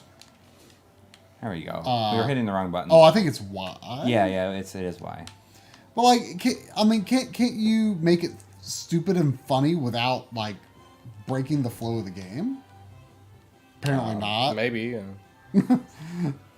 Oh, I had that. This to me that rubber feels chicken. very much like something that should have been done to, and I'm not a big fan of the originals, but like Earthworm Jim done like this, I could have seen it. It makes Yeah. sense. Yeah. It fits the vibe. And you Earth- look at the stuff that's happening here, like this city and everything like that. It feels so wrong compared to like the Yeah, there's nothing like this in like the cavern or anything like that. Yeah. I mean, Even in Battletoads is on different planets and whatnot, and they have a spaceship and a car, and like, Yeah. I mean, it could be literally everything. Anything. But I look at this kind of gross out and whatnot, and it feels very much like an Earthworm Jim take. Yes. And Yeah, I'm not a fan of Earthworm Jim either. no, I've never been a huge fan. I was really looking forward to that Amico sequel, though. But like, Are you gonna give me like this awkward silence because I mentioned the Amico? But like the people who like Tribute Games making the Ninja Turtles game, Yeah. like that's perfect. Yeah. And like they're the kind of people that need to be making a Battletoads tribute. Yeah. In my opinion. Yeah. Like this makes me think about how I hate most of like the new versions like of the character designs of like especially like the current, or at least last time I was aware of current like Ninja Turtles. And how they all look like super different and have like super different body proportions. I can't stand how they look.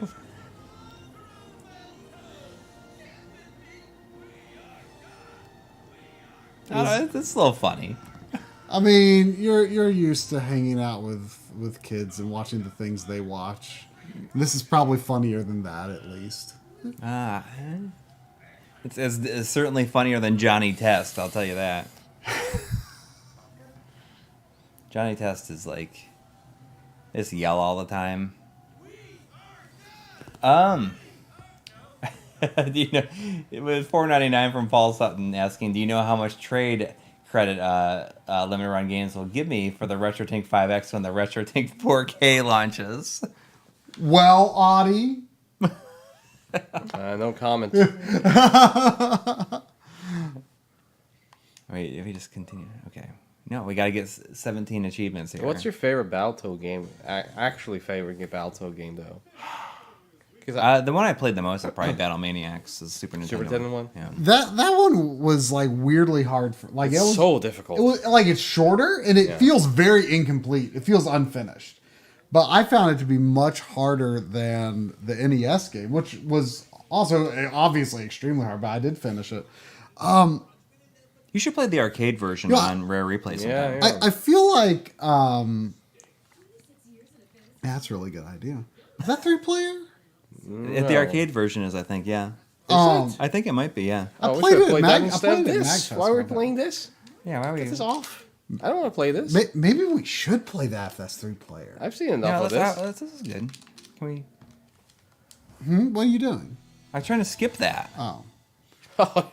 You can't skip back. I've seen it 2022. Like, did we? Crazy? Yeah. No. What? No, we're not gonna play the other one right now. We're gonna keep on doing this for at least a little bit. Are we? Okay. Oh, are we? Okay, if you No, let's do one more level. yeah. Oh, we got a bonus level here. What is this garbage? This is like totally Earthworm Jim. Yeah. Yeah. And it's dumb. Okay, Bartman 3010 is saying that Battletoads Arcade is absolutely 3-player. Oh, is it? Cool. Oh, someone needs to type. Oh, wait. Are these our day jobs?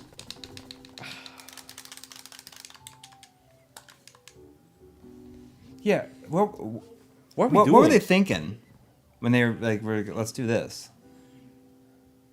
I'm gonna say, did we find the Switch games? I feel like I heard you guys while I was upstairs saying like or something that you said that you didn't think Battletoads and Double Dragon was good. No, I don't like that. Really, I actually like that. I feel like at least I have the Genesis version. That's the one I played. Yeah. I feel like I might like that one more than the first. I really liked that one. I don't like it at all. So much so that my lungs are coming out. You know what I like what were less they than that thinking though? when they were doing this this? is stupid. This is so stupid. It's giving me leprosy. Like, you know, I like less than Battletoads and Double Dragon. What's that? When people release a collector's edition without the soundtrack CD. Yeah, you heard me, Retro bitch. Shots fired. Oh, this is so dumb. There was $2 super chat from Dominic Rinaldi. Thank you. Saying AVGN. What were they thinking? I can't do the AVGN voice. What were they thinking? Like I got a rare thing back there. Like this is insanely stupid. This is shits for the birds. This is just dumb. Can we just like? Oh, Like I need to see what happens next because I need to see if. Does this become a real video game? Well, does it get worse? there's nothing worse than this. We're in hell. Welcome. Welcome.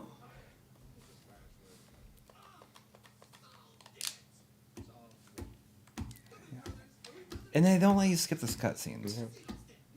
Did This let is what me they as spent all player that one? time crafting. Oh, here we go. Here we go. Here we go. Thank God. Yeah, for real. That's worse. The Than Battletoads. Upstate What Pilot. we think about the Battletoads TV series? Well, that's clearly what they wanted with this. I think was to create a new franchise. But I mean, there was a pilot. There was a pilot. Oh, the VHS tape? That's Yeah. terrible. There's I like mean, three it's- teenagers that get mutated, it's whatever. terrible, but it's kind of amazing in its terribleness. Also, this is terrible. So, when I was at E3 with John, Yeah, they showed this and it was like immediately like, oh my gosh, this is so I bad made a looking. comparison in person there, which I think rubbed some feathers. I compared this to a laser active game because it looks like, you're overlaying like traditional 2D graphics on like an FMV background. Yeah. Except And the that's FMV like- looks terrible. Yeah. Yeah, But I was like, oh, this is just like a laser active game. And this didn't really fly with some people that did actually take my reference there. But I still maintain that this feels like a laser active gameplay. It just the it doesn't background work at all. like is too. It sticks out to me. Yeah, It's yeah. so bad looking. I remember. I think I saw this in a trailer when they Yeah, it like, was. first revealed it, and I was like, "Oh, that looks real bad." Yeah. Yes, it's smooth, but it's not. But There's we like are, we no are playing there- on Tadpole. Like I wonder if it goes faster on Tadpole. or on higher difficulty. On Battletoads, yeah. But still, like it looks bad. It doesn't matter if it's easy or hard. Like this just It just looks terrible. it just looks terrible, And it's not fun and there's to no play. fun to be had with this, and And I hate the perspective of like driving into the screen like this. everything just looks like paper. Well, I don't mind that, but it's just like it feels like I don't like measuring my jumps and stuff with this, especially when it goes faster later. it's too smooth. Yeah. Or the camera doesn't have any kind of if it was like I don't know, more dynamic. It's not dynamic at all. Yeah. Paul Sutton says, who'd have thought between a game called Alligator Hunt and a game called Battletoads would have been the trash experience. Yeah. Alligator Hunt is amazing. Yeah.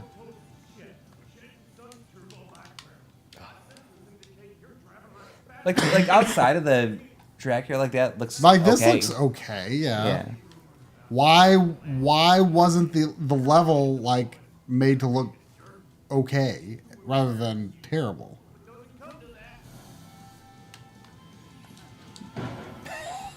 See, yeah, measuring the distance is like stupid in this because of the way the perspective. It's not that. I just didn't behind even it- know that was a drop off. I just like went straight up. Yeah, I don't know. Like the whole angle of this is bad. I hate this. Alligator Hunt does need a re-release. Yes, it does. I do agree with that. I mean, it did get a re-release, but it needs one on more accessible. Yeah, I did platforms. see that Evercade did announce that the Galeco Volume 2 was announced. Oh, yeah? Is coming. That was one of my biggest surprises of anything last year. Alligator. I mean, I don't know yeah. if you saw our stream when we watched it. Yeah. And I was just like freaking out because it's so good. And And like- it's got this music. It's just this guitar, and the guitar is just like kind of noodling the whole time. Yeah.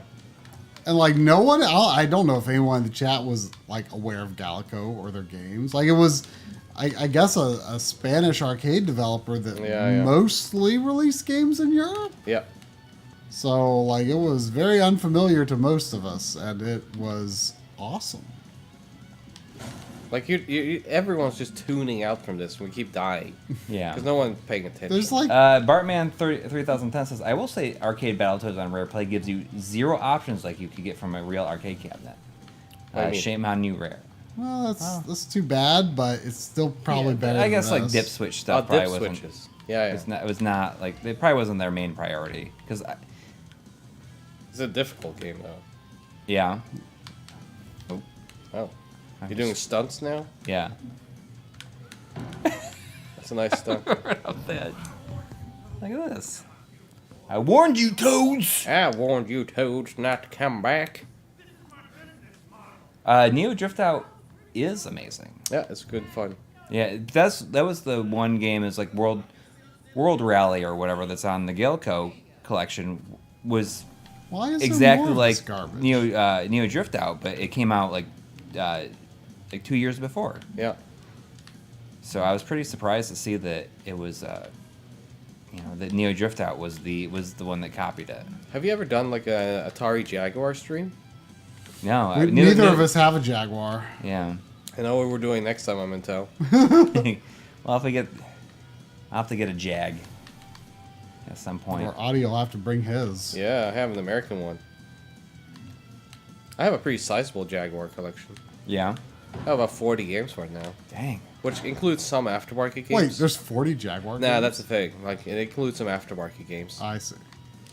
like the Hero Turtles conversion. Look at that. You see that? Are there, like, not, like, 40 Jaguar games pre-aftermarket, though? Oh yeah, I think there is a bit. I think it's in the 40s or 50s, right? If I remember correctly. I do not have Atari cards, which the Lidman picked up recently for a very good price. I'm quite jealous of that. Not that any of them are any good. I just want it. The most curious thing about this is just how long these levels are. It goes too. on for way too long. It's way too long. It's just, like, it's unfathomable to me. I just... Why is this like this? Yeah, they could have made this a pretty breezy experience if they just, like section these like so closely together. I mean, I'm actually curious. I mean, I don't know. Maybe you know, Audi. Like, is the rest of this game like? Does it ever go back to the brawler style? Because there's always this tendency to want to kind of classify Battletoads as a brawler, and really, like, oftentimes, like, there's like brawling in like the first level, and then very little elsewhere. It's like a variety game. It's a variety game, a genre buster, as they used to say. This has more brawler stages, though. I kind of figured it would. It wouldn't. You just got to play this. What's that up level button for an mean? hour Oh, am I? before you get to Oh, I think I'm invincible mode now. Look at me. I got gold eyes. Wait, hold on. Someone's saying in the chat that there's a Jaguar core coming to Mister? Yeah, it's We heard that so a while back, it was funny because some of the people we were talking to get sort of some advice on the script and check our facts and stuff. Yeah. Said that, well, when I was asking him, like, what's the upper tier of, like, consoles that Mr. might be able to do? And they said that, well, Jaguar got close. Oh. But, like, there's RAM issues, and they weren't sure if they could be surmounted. Yeah. And then apparently, after the time that I said that, and then I, like, let them see a preview of the video, they were like, oh, actually, like, we checked, and it actually is working pretty good on a dual RAM setup now. This stage is like going to the dentist. I don't mind going to the dentist. Well, that's... What? Whatever. I mean, you get the afternoon off of work, and you just lay down. The thing is, it was only 7 minutes long, but it really felt like it was like twice as long as Yeah, that. I know. That face that he was making. You know what I hate is cartoon faces. Like, this is Just in general. No. Cartoon faces. Like, he was doing this thing. I mashed through too fast, but he was doing that thing where his lips make that like horn shape. With that. Woo! I hate that face that cartoons do now. Like, Try's worst enemy is Bugs Bunny. Just hates Bugs Bunny. I hate that face.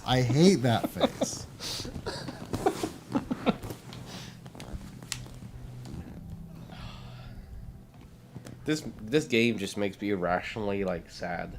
Ooh. Just angry. We're gonna tell you. There's a little rationale to it, I think, actually. Oh, they just have to have a little pop-up to tell me how to grab the collectibles. Oh, whoa. Yeah, because it's like way harder than it should be.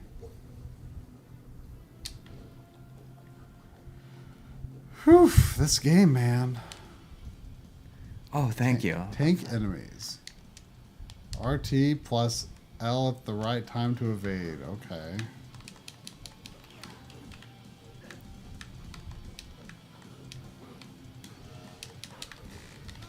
Oh, I see. They should have put it on here like God of War style. On the, Yeah. Oh, look. I do like a Viking taunt when I tilt the stick. I don't even know what that was. You were playing an arcade game. I know, but why? What was like I turned into? Is that because Invader it's- Zim? Because it's funny or something. They turned into?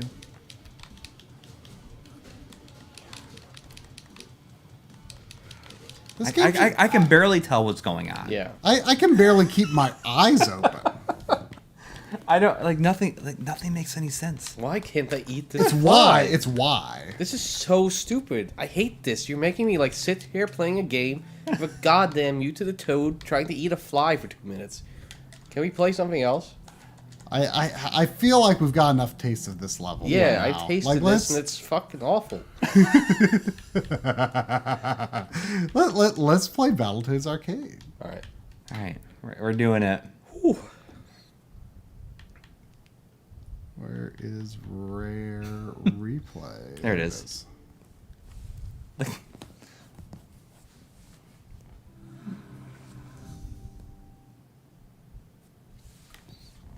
This is a very good collection. Yes. You were I just really enjoy playing Perfect Dark. Yeah, I streamed Perfect Dark on this a few weeks ago. That might have been the first F-bomb on stream. No, I think John may have said John something. has dropped quite a few. Yeah. I mean, I there's thought been about that- like, we got- I was, oh no, I did it now, but John has to be beat. yeah. Because someone, I think it was someone who mentioned something about a CRT. Or I think it was like a deficiency that was- plasma Or study. no, plasma. He Oh, got real worked plasma. up about people spreading the untruth that plasma has perfect motion clarity. Yeah, that's right. And Coury. I'm just about to say, I'm pretty sure I've heard Coury drop one or two. Maybe. Maybe. I think it only counts if it's in the A video, right? If an Yes. MLiG video came out and some of you cursed, I'd just be like, I'm up. Well, it only counts as if it's me or Corey, really. Yeah. I've never I heard had you this curse idea of like dropping a random one in the middle of a sentence in the middle of the Mr. video and see if anybody noticed. Or you can beep it. What? You can beep it. Yeah, I know, but I thought it'd be just like, kind of off the cuff. Yeah. And just say it. Just very casually. Yeah. Don't- Let's see. Game gallery. I'm not too familiar. I might not be player one. Who's player one? I don't know. Joanna Dark. Oh, It's in release order. It's a later game than you think. yeah, that's what there is. Yeah, 94. I played a good chunk of this, if not all of it, at MagFest one year. Oh, Y is not used. that's X weird. is pick toad. Oh, attack. Wait, jump is B. Oh, I wish there. I wish. Can you change it? Can you hit RB? Oh, turn the screen border off. Are you in control of player one? It looks like it. Okay. You want Oh, to use this here? let's take a look at it. If it doesn't make things terrible for the stream. I'm surprised it gives you a left and right though. It's not Oh wait, is there a left? Oh yeah, you're right. Why? Yeah. Well, that's playable. We can deal with that.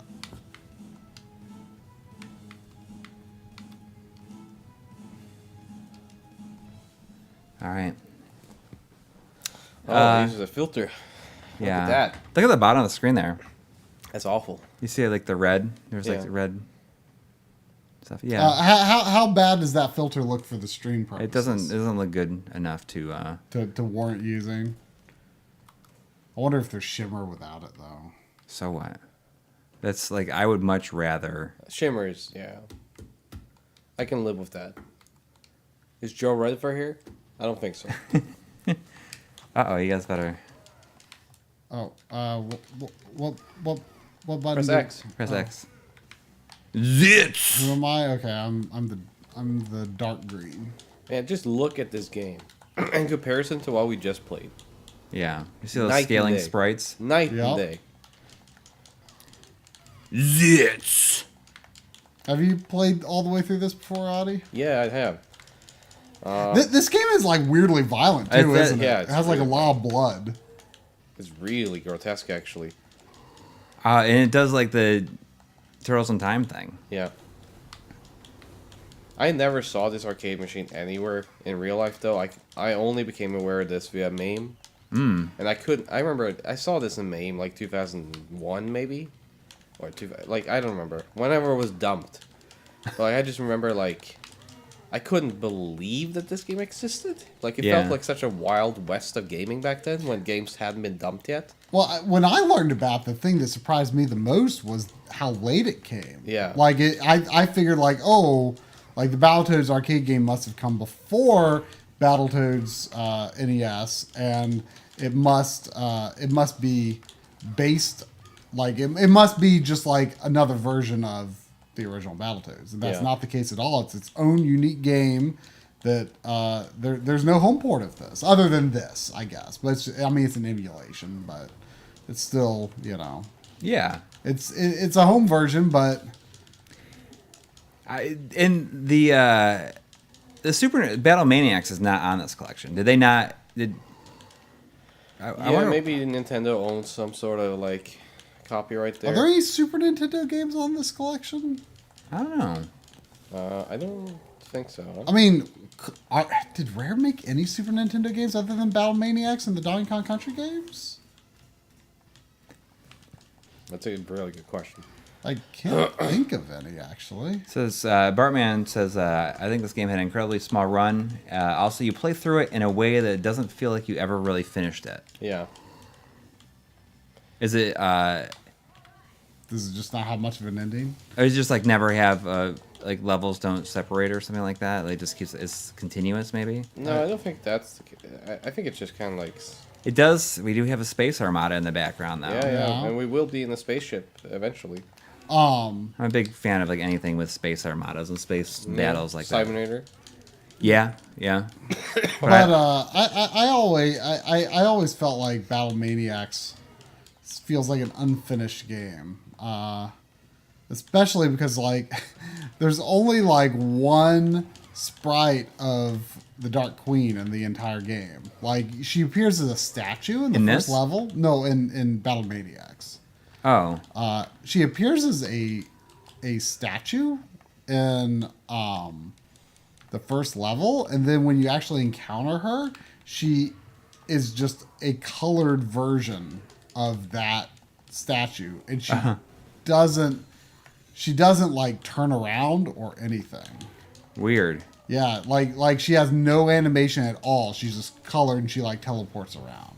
So it just it says It feels unfinished. Like I had a theory that it was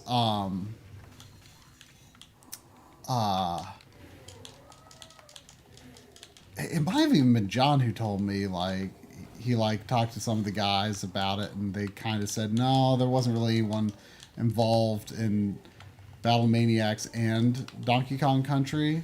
But I was like, I wondered if Donkey Kong Country caused the game to be like unfinished, you know? Yeah. But John said, I don't remember exactly what it was, but John said something that made it sound like maybe that might not be the case.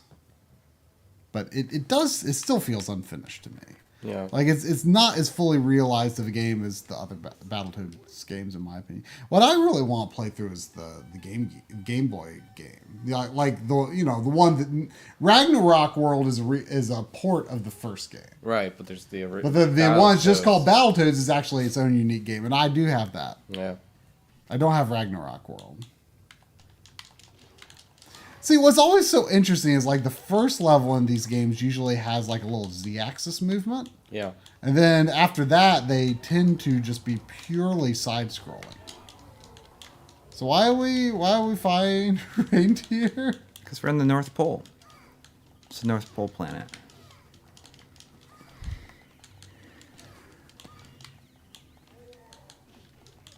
Look how narrow the pixels on that ice dither are. So this is a pretty high resolution. You know, that indicates it's a very high horizontal resolution arcade game, which was not uncommon.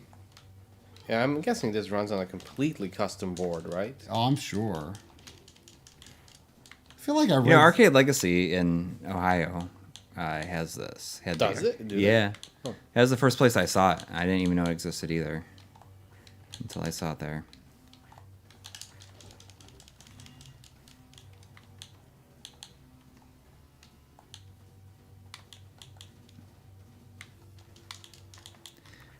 Try, what did you get at Lost Ark today?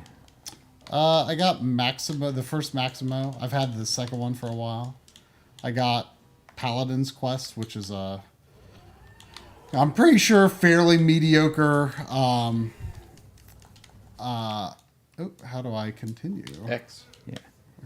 A fairly mediocre Super Nintendo JRPG, but you know it's a Super Nintendo JRPG that I don't have, and it's not particularly expensive, so it's like, well, I still kind of want to get it. Maybe I'll be surprised. How bad could it be, right? Yeah. You're talking about Paladin's Quest. Paladin's Quest. That's why I used to, when I first heard the word, like I'm pretty sure Final drilled Fantasy, that guy. pretty sure Final Fantasy IV taught me that word. Oh, I've got a machine gun somehow. I got I got a machine gun now. What else? I got Totally Rad on the NES, which I learned about that game from John, the 8-Bit Duke. Oh. And it's interesting, I think. Gee, it's just like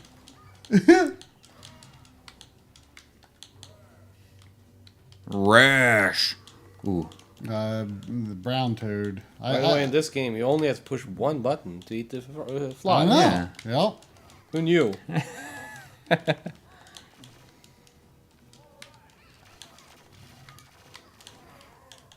Yeah, we got laser guns. I mean, obviously, it just gives you unlimited continues, right? Yeah. I think so. So you just we'll get to see the whole game.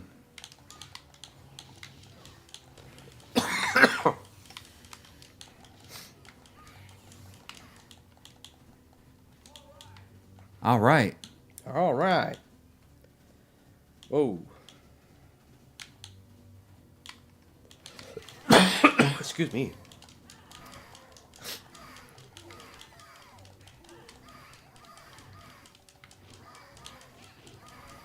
But I ended up not getting anything. No, you didn't. No. Well, you were kind of not in the mood to game shop today after all you'd spent already. Yeah. Over the weekend. So. I did buy a off of my friend Chris. I bought an Ark the Lad collection hint book with a hardcover, and it's like 300 pages. Yeah. Oh, yeah. I bought off of him Tenchu 1, Tenchu 2, Onimusha 3, and Big Bumpin', and what was it, Pocket Bike Racer? Yeah. It was so weird. I knew there were 3 Xbox Burger King games, and I of course, I already have Sneak King. And I knew about Big Bumpin', of course. Everyone knows about Big Bumpin', which is, one of the best titles for a video game ever. It's like a big sushi roll on this thing. And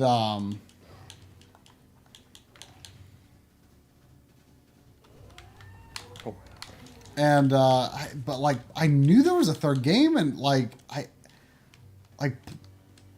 thought if I'd seen what the third game was, I'd be like, oh yeah, that one. And Pocket Bike Racer was just not ringing any bells at all.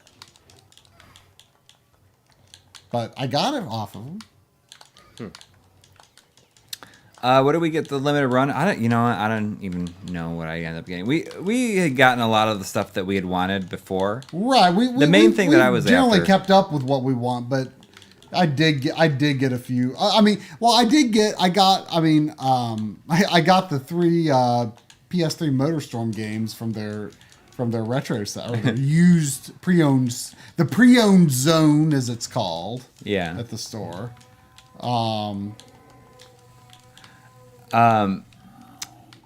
The main thing I was after is the Samurai Showdown Neo Geo collection, the limited edition that they were selling, or a special edition rather, because I never got a copy, and I edited the videos that are in the museum on that, so like I'm like in the credits and stuff, and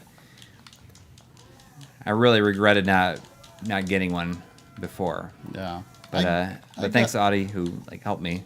Yeah, Get got one that for you, of course. Yeah. Let's see. At the store, what did I buy? I got in terms of actual limited run stuff. Oh, I got Bit Trip. The Bit Trip. The Bit Trip, yeah, that's what they call it for the PS4. Just because I really like how the Wii collection plays, but I wanted to give the PS4 one a try especially because it'll look a lot better.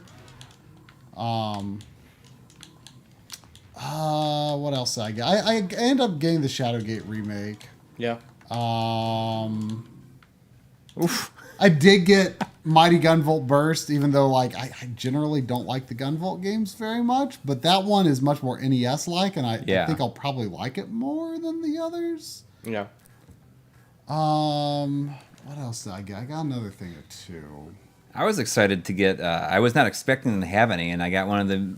They had a handful of copies of Shantae and the Pirate's Curse for the Switch. Yeah.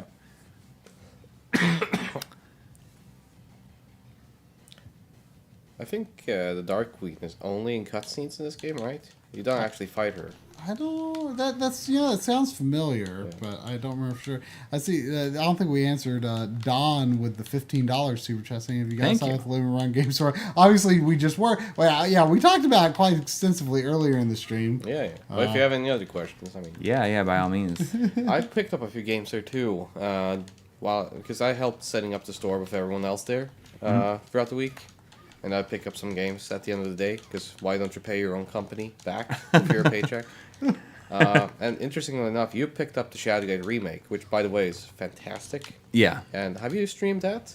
No. Oh, you gotta stream that some point now. We streamed it on the back. We streamed the PC version of that on the Backloggery several years ago. Because it's really good. But I picked up a complete, basically mint copy of Shadowgate 64. Oh. Which I've always wanted. I In know box. It's mint would basically kind of mean that I got in the box. I guess. But I always wanted it because I have a really strong fascination and love for Shadowgate, even though that game is not considered very good. But it seems when I tried it myself, I was like, this seems a lot better than I thought it would be. Mm-hmm. So it's better than I think what people would suggest it, but it is very slow and not much happens. I mean, that's just the nature of it. I picked up that. I picked up a WWF No Mercy in very good condition in box because I only had a PAL copy of that. And I have an almost complete wrestling game collection in box now, like everything that's in my book. Mm-hmm. Except for like pachinko and arcade machines, obviously. Though I do have quite a few PCB boards.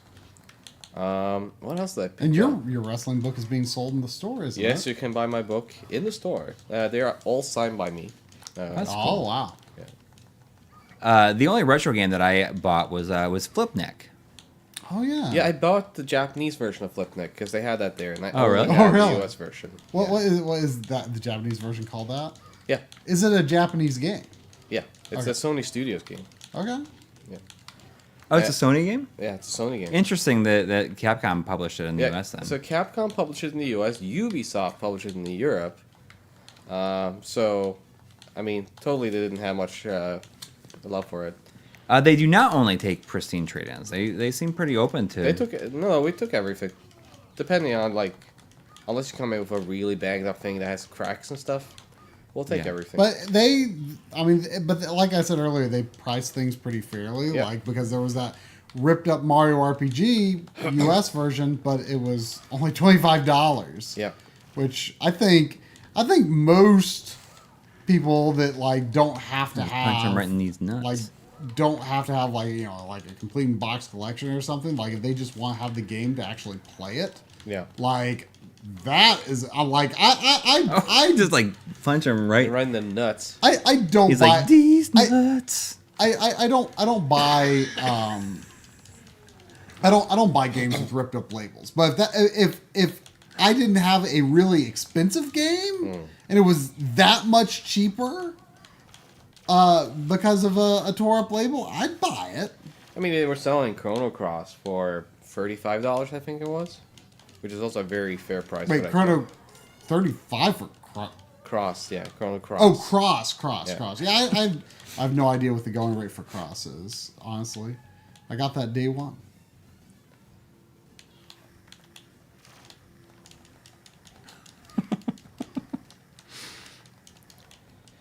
Did I buy anything else though? I feel like I picked up something else.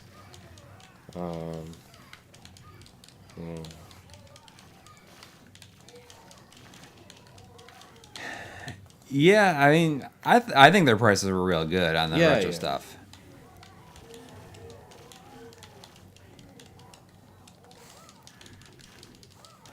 Oh yeah, so let's talk about the green label for Chrono Cross. Like those are pretty common. I think that you could buy those from their site for the longest time. Oh yeah. And aren't they the ones that had the silver bottoms too? Like they have, could like be. I'm not too familiar with Some, Chrono Cross. I mean, I'm sure there were. Chrono Cross was one of those I'm games. sure there were some. I'm sure there were some that had. Why can't I get off that? I'm sure there were some greatest hits versions of Chrono Cross with black labels, but like the ones that were sold on the SquareSoft, later Square Enix online store, and may still be there for all I know because they have had that stock of that stuff for a long time. They might.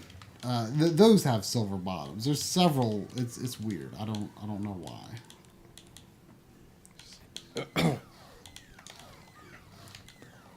Yeah, I feel like I bought one more thing, but I just cannot remember.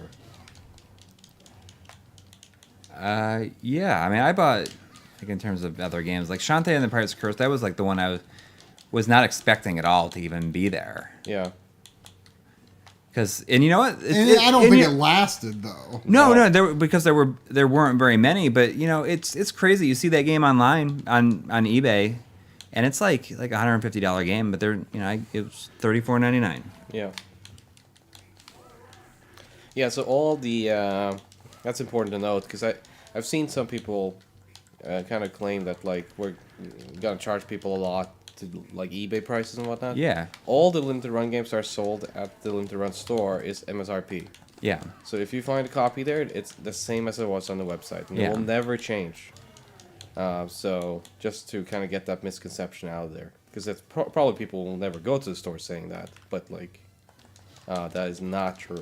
Yeah, people who have it out for limited run for no particular reason. I'm sure they have would very good reasons. they would never go to the store anyway, and they would say like, oh yeah, they're just going to be greedy. Or whatever. Yeah. So now all the limited run stuff you find in that store is MSRP, and so I was talking to some people yesterday that You know what? there was quite a few people that recognized me, and I was asking them, where they were coming from and stuff, and there was a lot of people that have flown in from across the country. Really? And a ton. And when I asked them kind of like why, and not like, hey, I appreciate it, but like, well, I hope you don't get disappointed by doing so kind of thing. Yeah. They all basically told me that like, it was cheaper for me to just buy a ticket, come here the day before, Find them on eBay. and pick up these games here now. Yeah. I saved money by doing that because I was planning on buying it on eBay, and one of these games would have been more expensive than the plane ticket I bought. Mm-hmm. And it's like, yeah, totally, that makes sense. Yeah. I mean, when I was walking around just recording stuff, I just heard like one person, okay, your total is $847.96. But he probably had in his hands then, about 10 limited run releases that came out from, years like ago. collector's editions, Yeah. I guess. Yeah, and Or more, even more like Even like more standard- games. some of standard those edition. Shantae games are up in the 800s now. So Yeah. the winner is him. Oh, there she is back. You can. It's like the hologram's a little cold out there in the depths of space.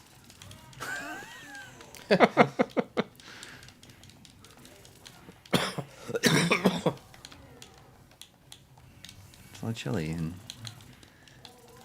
There was some other guests there as well, other than the unannounced My Life in Gaming. There was And you. and me. I mean, you're not a guest, but like for the I'm an for employee. for the people attending, you may as well have been. For some, I would. For anyone who recognized me, I'm extremely humble and touched by that. And I had some amazing conversation with people yesterday, but I never expected it. But there was some other guests, much more important to me. It was Matt Bozon was there. Bozon, Matt and Yeah. Aaron Bozon. Yeah, who created Shantae. They were there signing games. Mega 64 was there, if you're into them. Who else was there? Well, the River City Girls directors. Yeah, that's right. but there's a lot of unannounced people. Like you said, the Gamers Nexus was there. Yes, so Yeah, this was funny. So I had no idea he was from Raleigh yeah, suddenly or the area. around the area. Suddenly, Steve from I think that's his name. Yeah. I know him as Jesus. So, but like he walks in the door with a camera crew, and he kind of walks around, and I think he was being shown around the store because they were making a video, I guess. Yeah. They announced this on Twitter, so I'm not spoiling anything. But yeah, he walked past me, and he was just kind of like, "You look familiar," and I was having my mask on, so I think he was kind of unsure. And I was like, "Yeah, I'm from Digital Foundry." And he said, "That's right. I've seen you on Digital Foundry. Why are you here?" And we started talking about just working, together, Digital Foundry and Gamer Nexus, and they filmed the conversation. So I'm curious to see if it ends up in their video. Oh, that's cool. But he was an extremely nice guy, just extremely nice. So really enjoyed meeting him, and that was unannounced. I mean, yeah, it's just he good just showed up. Yeah, apparently a lot of people call him Tech Jesus. Tech Jesus, yeah. I never knew about that channel until the Digital Foundry collaboration. Yeah. I mean, Rap fighter. Oh, It's is this rap fighter. Get it. it makes sense I wouldn't have discovered his channel because it's very PC focused. Get him, Steve Dave. But it seems like he does extremely good and well respected work. Yeah. I like the Gamer Nexus guys a lot. I was super happy to meet him. And, it was a meeting that really just solidified my opinion of him. Super nice. So, yeah, those guys are great. James Milkey was there. Mm-hmm. So, He doing works for a limited run as well. yeah, but he was doing DJing down the tents. Who else was there? There was Matt a Papa. Creates Matt Papa, who's also now. I with felt me. so bad that I didn't recognize. I Yeah. saw him. I'm like, I've met this guy, and I felt so bad that I didn't recognize him or say hi to him or anything. I should have because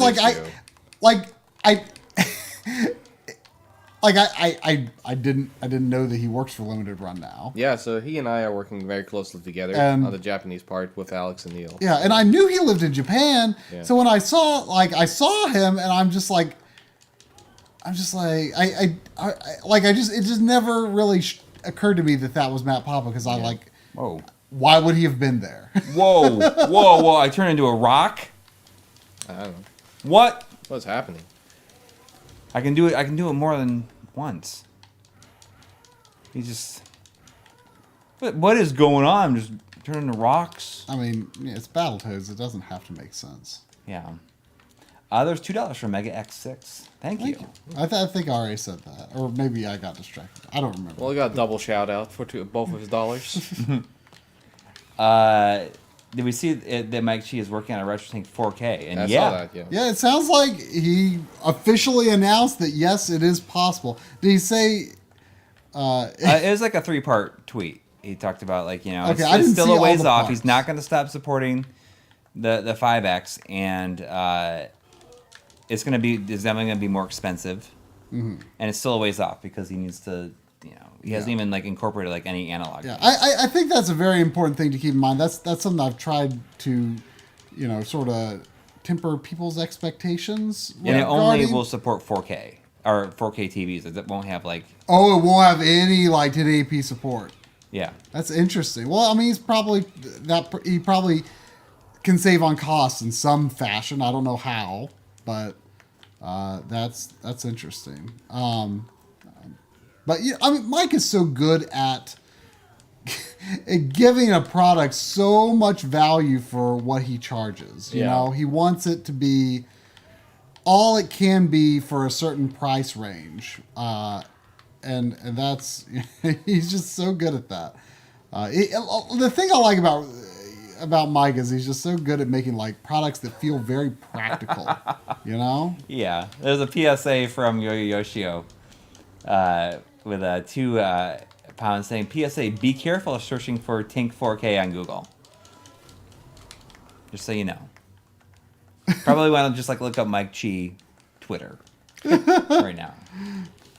But yeah, it's that's very exciting for sure.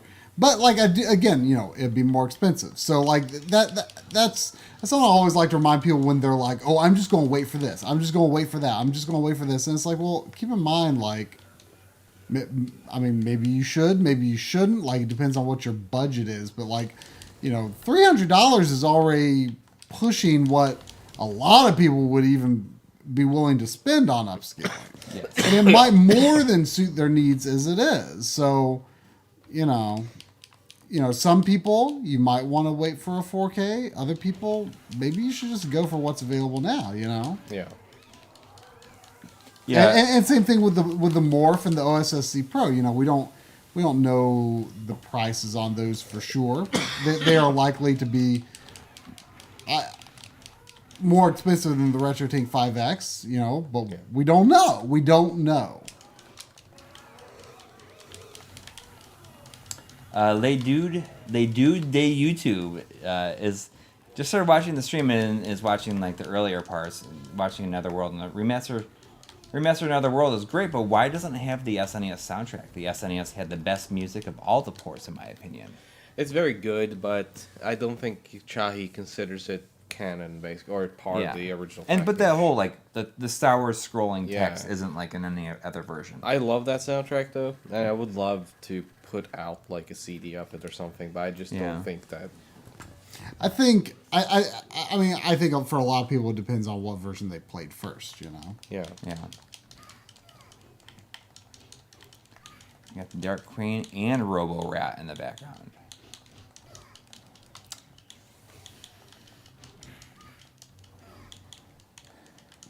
Could you imagine if your name was Robo Rat?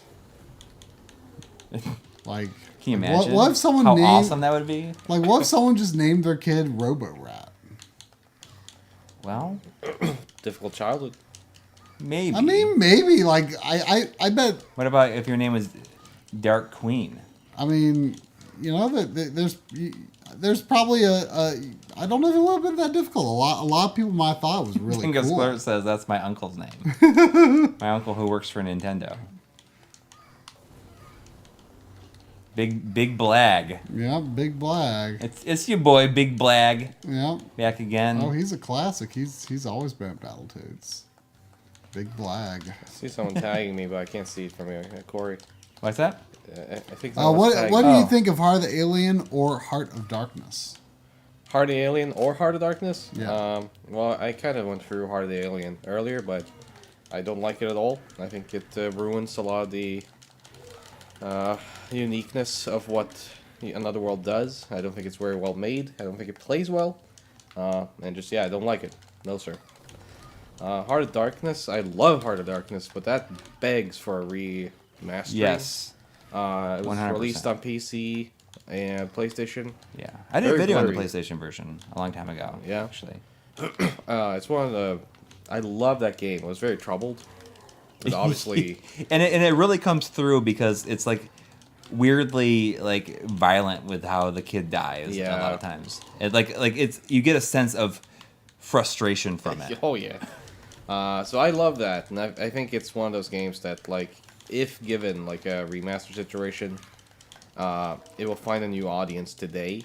But at the time, obviously, at the height of 3D gaming and whatnot, people weren't looking for that experience. I was, and I loved Harold it. dies. Is Harold the dog?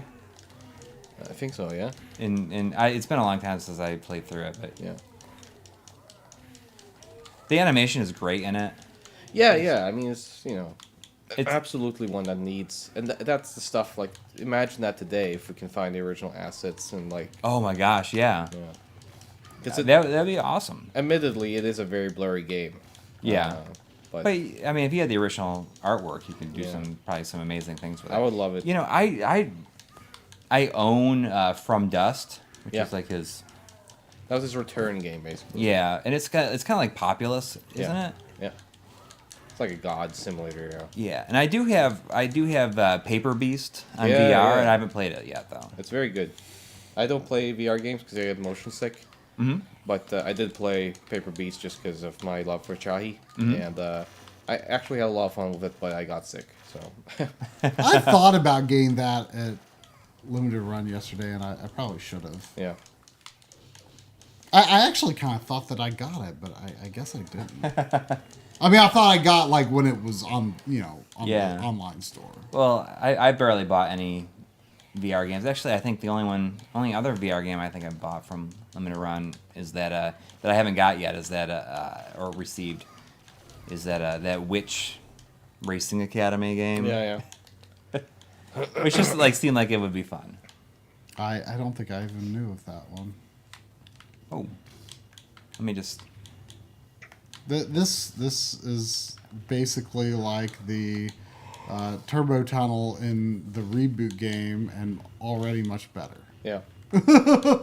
Isn't this the first game that Rare used pre-rendered graphics? Like this led Maybe. to Donkey Kong, I think. There's I don't know for sure whether this came out before Battle Maniacs or not. Both are 94 games, I think. Yeah.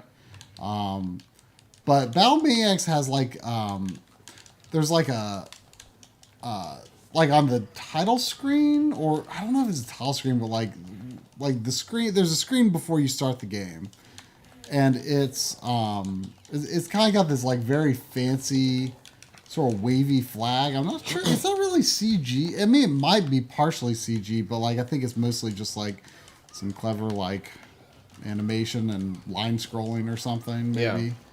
Yeah. But it very much. I mean, it looks technically impressive. Mm-hmm.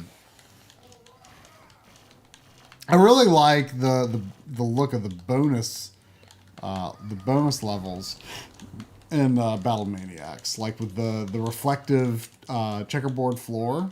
Oh yeah.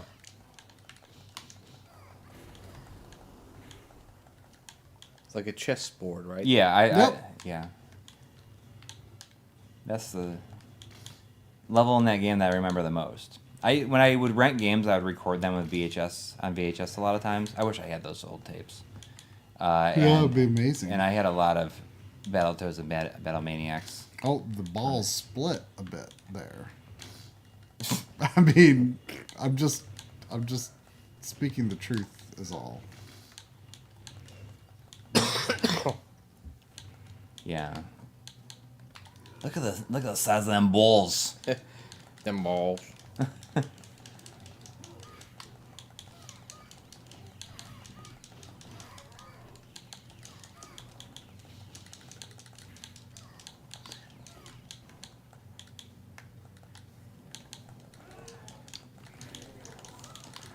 This is pretty long for an arcade game too. Yeah, I'm surprised. Yeah.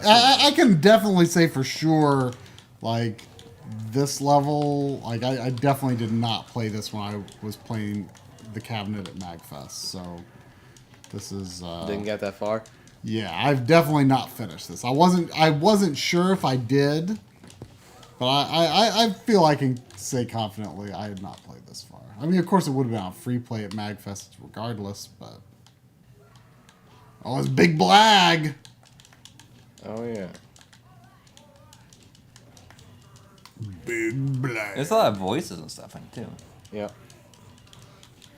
So did this come out like basically at the same time as Battle Maniacs? I think it very close. Whoa. Because I mean, certain assets seem reused from that, right? I don't think so. I mean, it couldn't have been because Super Nintendo has such a different pixel aspect ratio, right? And this is Yeah. very skinny pixel aspect ratio, and Super Nintendo is very, Well, that's pretty impressive that they didn't reuse anything. yeah. Although, actually, the sprites look like they might use a wider pixel aspect ratio than the backgrounds, maybe? I don't know. Yeah, I think they do. The backgrounds do seem a little more highly detailed. Sand suckers. I feel a little sleepy, too. There he Which is. is not surprising after the weekend we've had. Yeah. Oh. I mean, I had to drive home tomorrow, but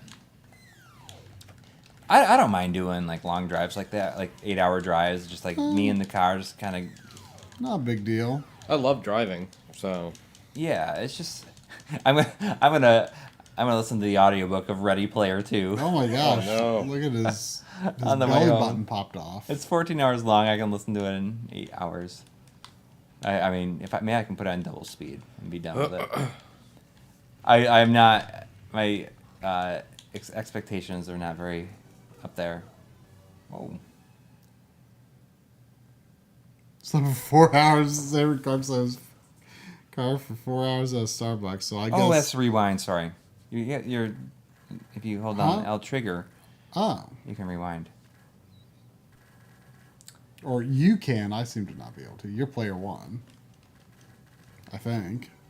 Maybe. Something. Even though I'm like listed as player 3 on there. Well, yeah, but you seem to be player 1 as far as the Xbox is concerned. I really enjoy that sequence with the arm. Yeah, it's like. You know, it makes me think of the Predator. Yeah. You fly-eating fools. With a Z.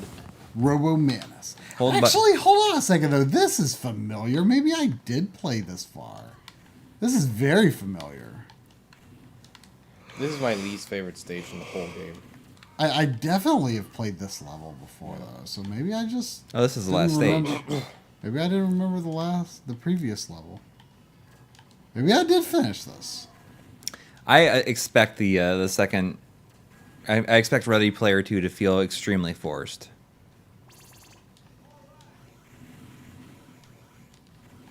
Like a cash grab. I mean, wasn't his book that followed that like a big flop? So it probably, you know, needed to at least make a little bit of money. The ship is pre-rendered. Yeah, Look it's at kind that. of cool looking. It's a cool 3D look to it.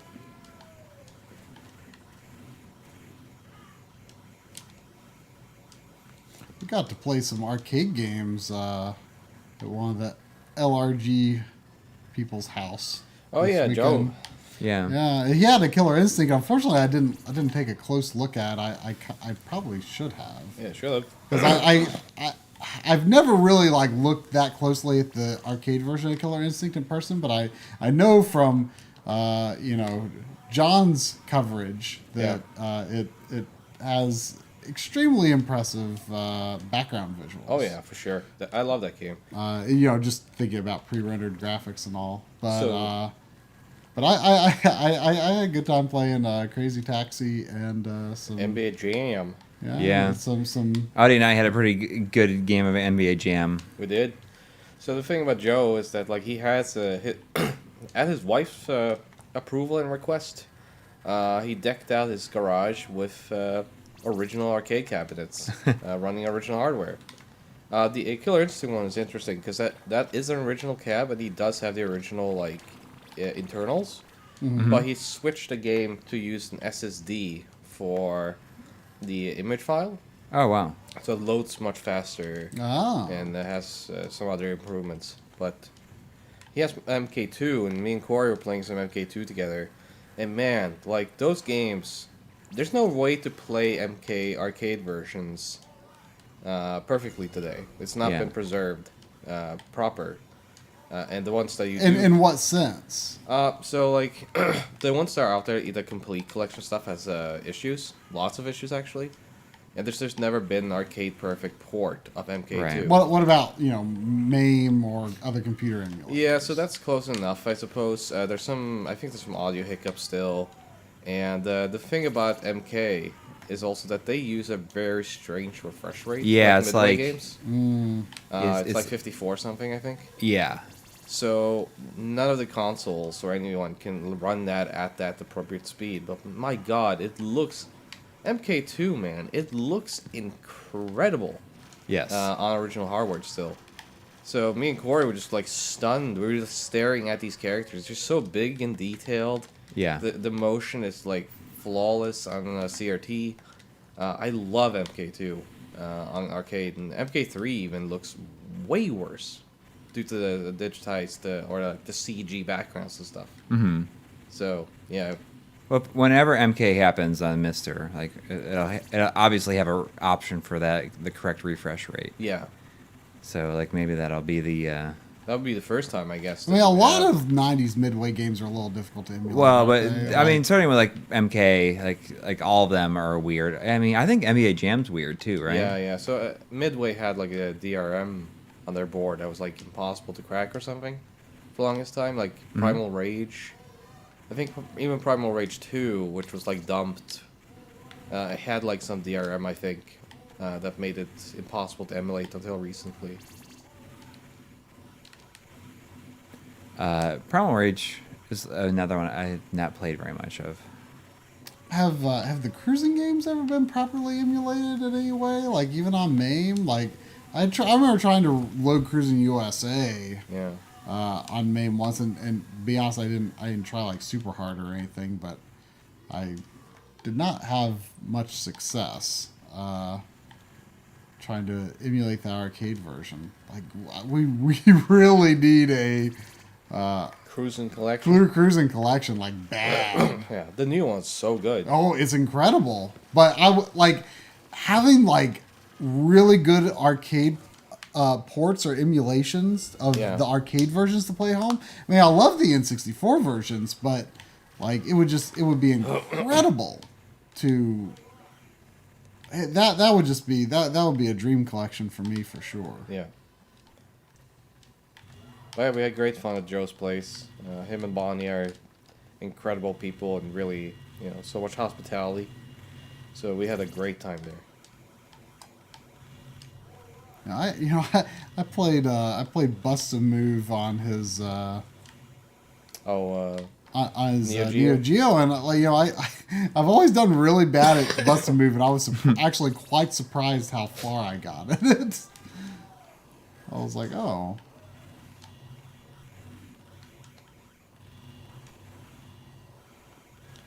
Yeah, I don't think like we did a Mortal Kombat DF Retro, the first game a couple of years ago. Which I think is still considered pretty definitive. And we went through every single version released, even like the plug-and-play TV versions in that. Yeah. And yeah, there is no perfect port of that game. Like, there is always issues of some kind. There's some that are much better. At the time of that recording, we both landed on Sega CD as the most fun version. That we like, it was the closest to the experience we had in the arcade. Yeah. With some flaws, but then Danilo and Master Linkway, these guys put out that Mortal Kombat Arcade Edition hack. Right. Which is incredible. Wait, who did that? Master Linkway and Danilo Dice. The guy who made Blazing Chrome. That's what Really? I was going to say. Yeah, Yeah. Danilo. That name was really familiar. I was gonna say I didn't have any idea that he was. Yeah, he was involved with the graphics. There's several others. I'm sorry if any of them are watching. It's like, why didn't you mention me? It's just, I don't remember the names. But That's real cool. yeah. Danilo did a lot of the fixed graphics for that hack. And so yeah, that's the one. I bought a repro of that arcade edition. So that's the one I would play now for console. So the PC version is very close, surprisingly enough, but it's impossible to find physically in this kind of stuff. So, and it's hard. You have to set up your retro computer to do that. You can see that brain. So is Robo Mask going to be the final boss instead of the Dark Queen? I think it is, yeah. Why they just really didn't want the Dark Queen to like be in any other game, like be the final boss in any other games after the first one? Well, I think she was the final boss in Double Dragon, Battletoads and Double Dragon, I think. No, maybe, yeah. I don't remember for sure, though. Oh yeah, they're on. Someone says that the DOS version of Mortal Kombat are on GOG. Yeah. I'm talking physically, as mentioned, but like yeah. And also, well, if you use the GOG version, so that's DOSBox. That does not run them at the. That will emulate it and force it up to 60, which means that you're gonna get some inconsistencies in the frame rate because it doesn't run it at the rate correct frame rate or hertz. So just be aware of that. If you watch the DF Retro on the Mortal Kombat series, you'll see all these versions analyzed.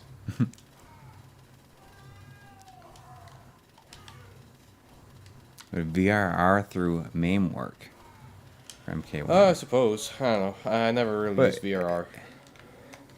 That could be. I think it's like. Oh, I don't know. John, that'd be a question for John. Yeah, really. I'm not a VRR guy to ask, so I just make funny jokes on DF. corpse count.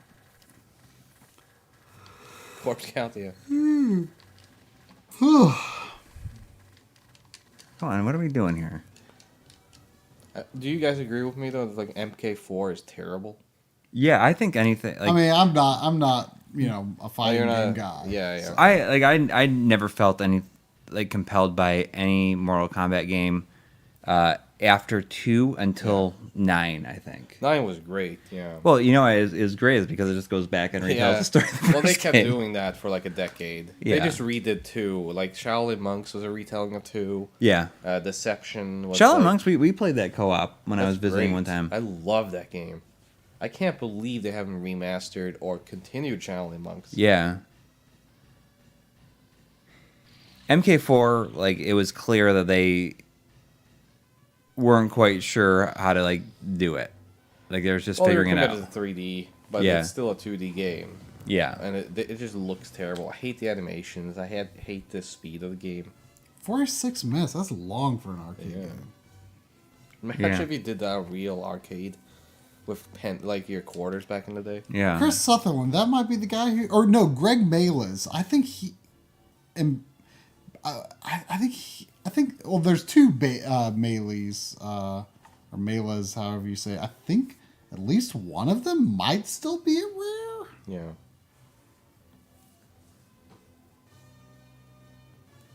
Oh, so you did the music too of this. Well, of course he did. It's not so off course. I mean, Robin Beanland and stuff was doing Killer Instinct at the time. So. But I mean, I think David Wise always did Battletoads. Yeah. Yeah. I don't know about the Game Boy game. There's Yeah, they did $10. Thank you. Oh, wow, From thank Nicholas you. Allen. Saying it was a lot of fun briefly meeting you guys yesterday at the Limited Run game opening. And thanks for a fun stream tonight and all the great stories. Well, thank you. Thank you. Thank you. It was great meeting you. It was great just meeting everybody. Yeah. Yeah, it was an incredible day. I mean, just for us, all meeting fans and. Yeah, I couldn't figure out how to make that work correctly there. Press any button to end. Well. What? Oh, this is another one of us entering our name? No. Must have been. Press any button to end. Oh, you can toggle it on and off using the stick there. Oh, how about that? All right. That's the most rapid rash time I've ever seen. You're one cookie. Way to go. Way to go. Good game. Yeah, That's a good game. game. yeah. I think I like the console games better, but this is good. Yeah. I probably prefer the NES game, Yeah. but What's your opinion on the Genesis version? John really likes it. Yeah, that's what I thought. So it plays probably the best of all of those versions, but it is lacking cutscene content and stuff. So I'm not completely sold on it. Yeah, I've not played much of it, but it does seem. I used to think it would be terrible, but then John kind of sold me on it. Should we do like a rapid round of questions? People like Yeah, I mean, You can why ask us- don't we just an kick? AMA, a live AMA? Just ask us anything from Why what don't kind we- of toast we like Why don't to we just why you're not wearing kick socks. back for the rest of the stream? Yeah. Yeah. I'm gonna tool around here a little bit. Yeah, and just so like, Yeah, Corey's play- just gonna play go some retro rare replay, and Try and I can answer all your questions of any kind. Hand me the keyboard while you're playing stuff. okay. So I can encourage everyone to really challenge me and try to have questions. Oh we can answer. no! Let me just make sure we caught up on all the super chats. You see anything there you haven't read? Hey, Shandy. Oh, Yeah, there was something from Yo-Yo Yoshio an hour ago saying sorry about that. you should rename the title to Three Old Men Complain About New Games, but all in seriousness, maybe just my 90s baby brain, but generally found the cutscenes pretty entertaining. If you're into that kind of stoner humor, I can see how it could annoy. Yeah, how no, it could not for annoy. me. Hey, Sandy. We got some cameo. Welcome up here. Yes. Where's my good girl? So before the Yeah, questions, let me switch back before to the the questions come in en masse. I Oh, will can you go back just to use the bathroom. yeah, go back to the right there. that one. Okay. What's your favorite Neo Geo fighting game series? Think about that. Well, yeah, that was free. So when you come back, Okay, I'll think about it in the bathroom. okay. You want to scroll down a bit? So Yeah. Let's see if there's any questions I can answer. Wanted to like Banjo-Tooie, but it was just too big. You know, I felt the same way. I got it felt real weird because the first Final Fantasy that launched the first Final Fantasy I got day one was 9 because it was the first one that I had a PlayStation when it launched. I didn't have a PlayStation until around then, earlier that year I think, and or it might have been the previous year. I can't remember. Either way, it felt real weird to get like the PlayStation scroll it down to the bottom just so I can see what people are saying. All right. Like, It felt weird to whoa. Oops. Failing to scroll. But it felt real weird to me at the time, you know, since I had been Nintendo only for so long. It's like, oh, I'm buying the big Sony game for around Thanksgiving rather than the big Nintendo one. I felt real wrong. But man, what a better game than Banjo-Tooie. Banjo-Tooie, like Donkey Kong 64 didn't break me for like collectathons and stuff like that. But Banjo-Tooie definitely went a little too far. But I definitely do somewhat embrace the sort of collectathon revival. Like enough time has passed since Banjo-Tooie that I was ready to enjoy ukulele and stuff like that. Does Sandy like Coury and Audi? She's funny. I mean, she does like them, but when there's people she's less familiar with, I mean, she's met both of them before, but it's been a long time. She is a little standoffish with less familiar people, but she's gotten pretty comfortable with them by now, I think. She barks at them and is happy to see them, but she's reluctant to give them a good hug.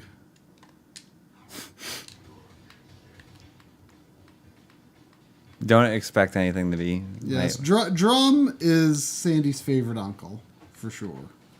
I have returned. Audi has returned. Did you think of your favorite Neo Geo fighting series? Favorite Neo Geo fighting? It's tied between 3. So I really enjoy Art of Fighting 3. It's not the best of them, but I just personally have a great enjoyment of it. I'd say King of Fighters 98. And one that people don't think about much is the Double Dragon fighting game that's on Neo Geo. I really think that's great. Really? Huh. So it's based on the movie technically, but plays very different than what you would expect from a movie tie-in. Yeah. And it doesn't look like the movie, but it has some stills and whatnot. So, what else? Sasquatch in Time wanted to know what is your favorite NES wrestling game and your favorite Famicom wrestling game. Yeah, so my favorite NES wrestling game is Tecmo World Wrestling, or Gekitou Pro Wrestling. And it's basically because like it's very fun to play. It uses the Tecmo Theater mode for the special moves. So it has like cutscenes for special moves. It's extremely impressive for the time though, because it has actually running commentary. With those cutscenes, you can say has dynamic camera angles, even though it's playing loosely with that concept. And just generally, it's a fun, great game with great music. So that's my favorite NES. Famicom. I don't think there's too many exclusives. Those filtered sprites. How bad they look. Yeah, that's true. There's not too many exclusive Famicom wrestlers. There's Tokun Club from Jalico, or Natsume develop it. That's fun, but I would say Tecmo World Wrestling and overall is the best. There was a question for what DF Retro do you guys really want done? I'd love Ace Combat since the series has been around for so long, but never ultra popular.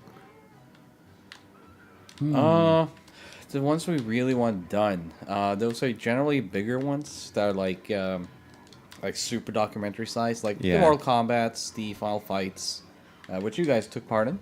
Yeah. And things like that. There's stuff we're working on that's kind of in the alley, so I don't want to say too much. But generally nowadays, we try to work on those specific ones we always want to do. I said to challenge try as well. I'm not sure why you... See if you can keep it at the bottom though. Like just. Well, I have to scroll up to see more questions though. But people will just drop them in there. I mean, I don't know. Favorite aspect ratio is Y is at 8.7. So to clarify on the whole 8.7 thing, when I was railing against 8.7, I was talking. There's display aspect ratio, which is the aspect ratio of the entire display. Yeah. There's pixel aspect ratio, which is the aspect ratio of. Sandy, you sneezing. The aspect ratio of an individual pixel, Yeah. So 1:1, for example, would be a square pixel. So here's what gets weird about Super Nintendo and NES and PC Engine. Their pixel aspect ratio is actually 8.7, but the display aspect ratio is 4.3. It's always 4.3 for games of that era. That the overall display aspect ratio is 4.3, but the pixel aspect ratio is 8.7, which just so happens to coincide with what the proportions of a Super Nintendo game image would be if the pixels were displayed as square. So in which case the pixel aspect ratio would not be 8.7. So I know I'm explaining this very weirdly. But I think the problem with 8.7 is that a lot of people, I think, misconstrue square pixels as being the correct way to display Super Nintendo games because of this 8.7, so this sort of coincidence of pixel aspect ratio versus overall display aspect ratio. So.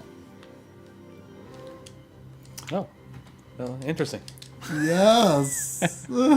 Any other questions? Apparently, Audi does not care. Scroll up because I think. Any thoughts on Sonic Origins and how it stacks up against the other game collections coming out? It looks good. We don't know anything else. Like I think it's cool to have those games. Hopefully, it gets a physical release in the future. It's cool to. I think the widescreen versions are pretty awesome. So I'm excited. These are the Christian Whitehead's games from mobile. Ported up.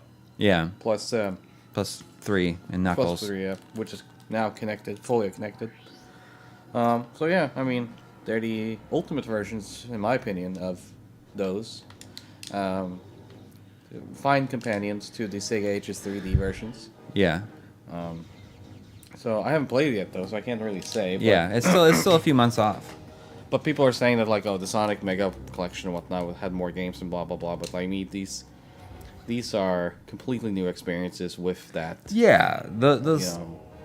Those other ones are just like Sega. Not great. Anyways, at least the Sega Sonic's Genesis collection of PS3 and Xbox were not that great. But excuse me. I don't know. You can say that, and you're right. This is a completely new experience. You can play like typical 4.3 Sonic games in so many other ways. Remember when Sega CD came out? That remake. That was one game. Yeah. And that was enough of a release that it was standalone. Yeah. You're getting 3 of them now. 4, technically. So, like, it's great. And I mean, I love these new collections coming out, which really, does justice to the source material. So, I'm looking forward to it. Bad Reality want to know when I'm going to complete my next Rare after Microsoft purchase. I call it Rare after Nintendo video. I mean, the next one, of course, would be Viva Pinata, which I would do like both games together. Yeah. Maybe even consider doing is it DS or GBA? DS, I think. DS, yeah. Maybe even do that alongside it. I don't know. I guess part of the reason I've been slow to get to it is I am a little more nervous about the Viva Pinata games. Like, I have played like maybe 4 hours of the first one before, and I had an okay enough time, but it's not really my type of game so much. Yeah. But I do want to commit. I do want to commit to it, but I'm worried it's going to be a bit of a time commitment to play through. So. Scroll up, see if we've missed any. No, I was already scrolled up, Really? and I believe there was a super chat that I should try to get to. Oh. There was $10 super chat from Beastly Panda. Thank you, Beastly Panda. You guys talked about Mortal Kombat, but not Mythology Sub-Zero. Where does that game fall on your list of PSX side scrollers? I love that game personally, just for. I mean, I'm a huge fan of like FMV cutscenes and whatnot, and I think that's like the epitome of like Mortal Kombat and FMV. Yeah. And just the game is really weird, like the way that it tries to mix together like fatalities and stuff. It doesn't play great, but I still have just a kind of unreasonable love for it. So I play Mythologies quite often, actually. Like I never in the sense of like once a year maybe. Did you ever play Special Forces? Unfortunately. Yeah, it's not good. No. Is that? Would you say it's the worst one out of all the different mythologies? Probably one of the worst games on PlayStation, let alone Mortal Kombat. Dang. Chris Ray wants to know if we'd rather play through Elemental Tale, Jack's Great Adventure, Satan's Counterattack, or get our nipples pierced. And I think that's quite obvious. Well, you already did that, so. What? No, I would very much rather play Satan's Counterattack. Okay. Believe you me. Someone was asking earlier. I want that game. I think it was Barkman who asked me, what's the TMHT Jaguar game I have on the Amiga video. And that's one of those aftermarket games I mentioned for Jaguar. It is the Hero Turtles arcade coin-up conversion for Atari ST converted to Jaguar. Huh. So, not a very good game, but it's Turtles, so I picked it up.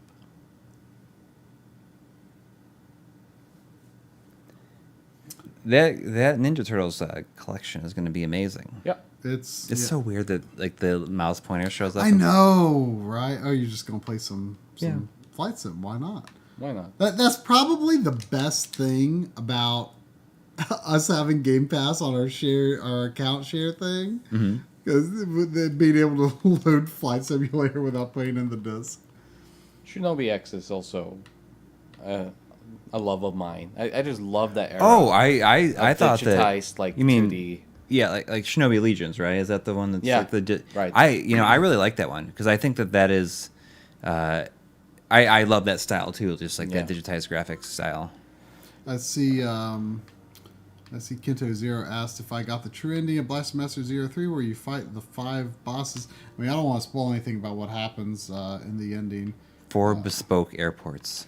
I mean, Blast Master 03 was a whole bunch of nonsense. I did not like it anywhere near as much as the first 2 Blast Master Zero games in every single way. But I did go for the true ending. You know, because basically, I mean, you don't really get an ending at all if you don't go for it. You don't get credits. So There was I went for it. Oh, the HDR is like. There was a very quick question that was like before I went to the bathroom. Someone asked me if I had met Richard Ledbetter in real life, and I have met him several times in real life. The first time was actually in mid-2000s when he was at a convention, and I said hello. and he didn't answer.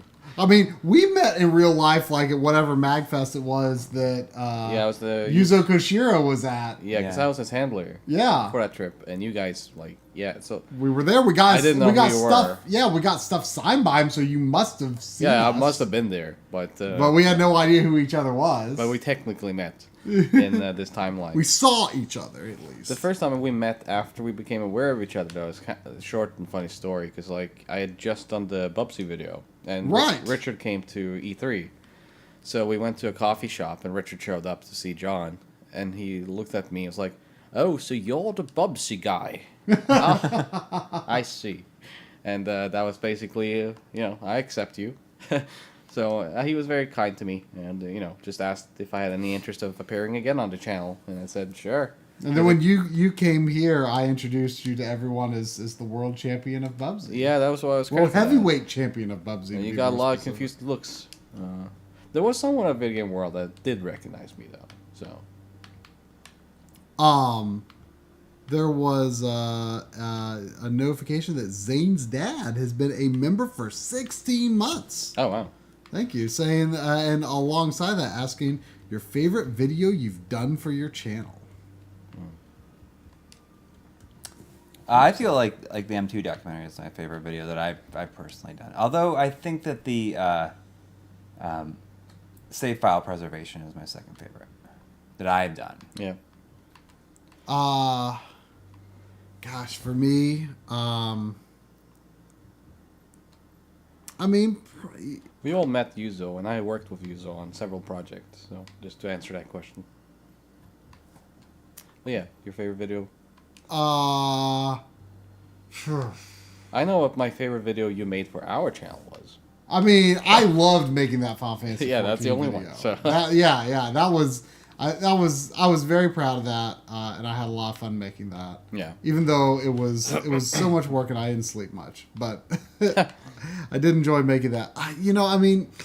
I'll probably feel like Analog Frontiers Part 3, 1 or 3 is probably going to be my favorite video I've done, but like right now, the fact that Analog Frontiers is still hanging over my head makes it hard for me to to really, like, I feel like I'll once the last 2 episodes are done, I'll be like, yeah, Analog Frontiers parts 1 and 3 are my favorite videos I've done, but right now it's kind of like, Analog Frontiers is this thing that I'm still scared of.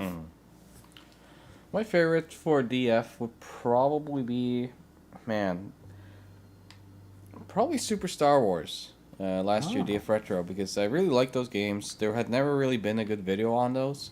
I wrote that script in like a few hours, and I think it's my best script for DF Retro so far. And it just was really fun to make. Me and John loved working on that. And F-Zero as well last year. So we got to do some... I think most people would think that the PlayStation launch episode, which was 3 hours long, which we made in 1 week, Woof. that was really fun, but I kind of felt like we lost control of it, and it just came together by, like, a whirlwind, like, That perfectly placing... Mahjong stuff in that, though. Yeah, the The- Mahjong. that We loved working on that video. We had so much fun, but it was a lot of work, so... why are you flying at night? I turned off the timing. I don't I know like why. flying at night.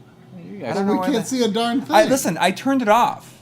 I don't know why it's showing it is this right now. I turned it off. I made it so it wasn't nighttime, and now it is. I don't know why. Y is main menu. Someone, this isn't a question, but someone made a comment saying the Game Gear Shinobi games are on point, and I agree. Yeah, they're very good. I like Question those. about Shinobi Legions next, which has the better soundtrack. This is a very good question because Richard Jacks Yeah. did a different one. Paul I don't know. Sutton wants to know if we have played more games with Audi than Richard. Yes. Richard has played with you. What games have you played with Richard Ledbetter? That's a good question. I have played some. I think still, yeah, due to our streams together, you would have Richard beat. Rich doesn't really play that many games. Let's I've see. not heard the soundtrack, by the way, of the European or Oh, the yeah? I actually think it's a little bit better. Yeah, I imagine it probably is. Because the Japanese one is a little bit. This is not much. It's a little bit going on with it. restrained. There was a $2 super chat from Phenonymous. Whoa. Say, whoa, what is going on? Did you get in the clouds or something?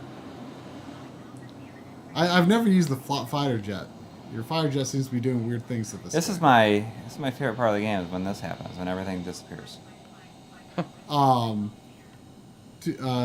saying $2, one for each of Rocky's oysters that got cut for the U.S. I'm very curious. I accidentally kept a pre-order on the, I believe, Japanese version. I'm not sure if it was the Asian version. What or the is going on Japanese here?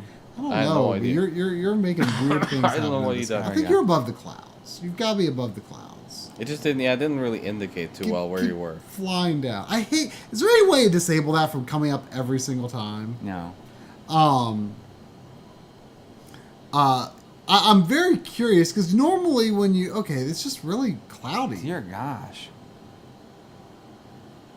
Jeez, I got it. looks terrible in the clouds. I want sunny weather. So what's this oyster thing about? So I guess tanukis Hmm? have certain prominent Oh yes. anatomical features, Yeah. and I believe they are less prominent or existent in the Western version. It's a unique version. Of in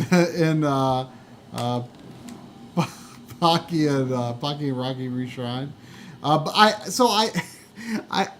I'm like having no luck here. I guess I had either the Japanese or Asian version pre-ordered from a couple of places because like I think I had pre-ordered somewhere and then it came up on Amazon Japan and I think I forgot I had that pre-order already. Okay. And then I was like, oh, okay, I'll pre-order it on Amazon Japan. And then it was announced, oh, there actually is going to be a Western version. And turn off live weather and make it clear skies. It should be clear skies by default, I think. If you scroll down. Oh yeah, it says clear skies right there. So Yeah. we should be good.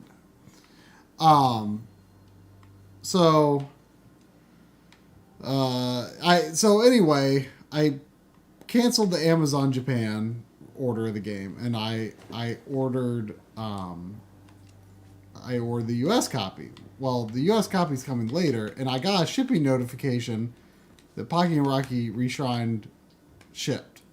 So it's like, oh, well then I canceled my Amazon US order. So I'm wondering because usually when you quite the leap. when you put a Japanese or Asian copy that Why don't you has go over there? English in it in a US Switch, it actually like switches entirely to the other version.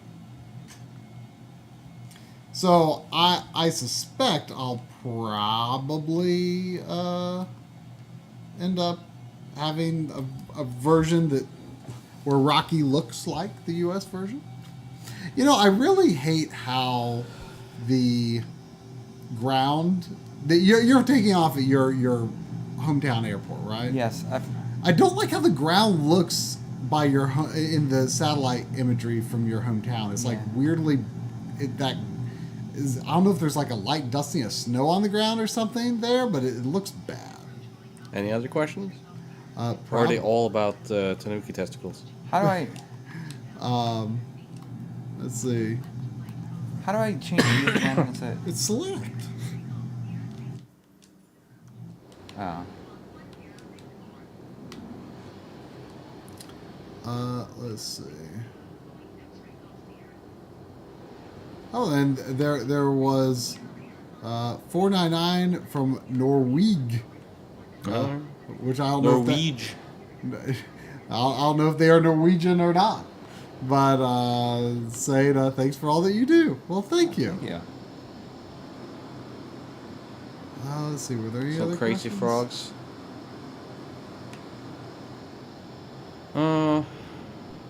There's lots of things. Barman wants to know if there's any upcoming Digital Foundry streams. Oh, you guys haven't done a stream in a while. No, we haven't been able to do them due to just work. Lots of work and timing issues. We have plans of doing them. There is one coming up that I think John will announce soon, which I will be on. So yeah, we want to pick up streaming again because it's just good content. It's like this. We get to answer questions. We love answering random questions. Dana the Elf wants to know, have you seen the state of old CD soundtracks on eBay these days?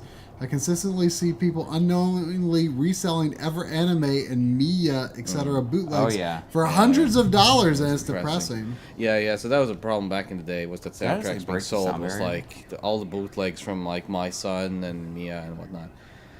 Yeah, well, I mean, I don't think a lot of people know like the involvement you had early on in kind of like cataloging game soundtracks and variations and what like the bootleg versions are and stuff like that. No, so I was part of the initial team of VGMDB.net with Secret Squirrel and Chris Heng and Teo and all those guys, and because that was an issue back then. It was that people were, not only were they buying bootlegs, but they were also defending bootlegs, saying that, like, no, it's the original version. Well, a lot of people say, and maybe you can shed light on this, like, oh, this was like actually a legit or at least quasi-legit version for certain regions. Yeah, and that's not true. Yeah. Because having worked in Japan with music licensing specifically. Can I crash in the mic? I'm gonna crash again. No. Almost. I tried. Oh, was that it? That was just behind you? Yeah. So, yeah. So Can you still pull up? I'm trying. I have no idea what's happening here. Coury loves nothing more than crashing in video games. Nothing makes him more happy. But yeah, so VGMDB was made to filter out all the bootlegs and kind of catalog them so people knew. And make it easier to purchase video music and catalog it. I love cataloging stuff. And I think that... These people. Like, oh, jeez. It's past Coury's bedtime. Also, I think Dana was asking me earlier which games I would like to see soundtrack sets for, and I would say Assault Suits Vulcan. Or Assault Suits. I would love a complete collection set of that. What's happening to you?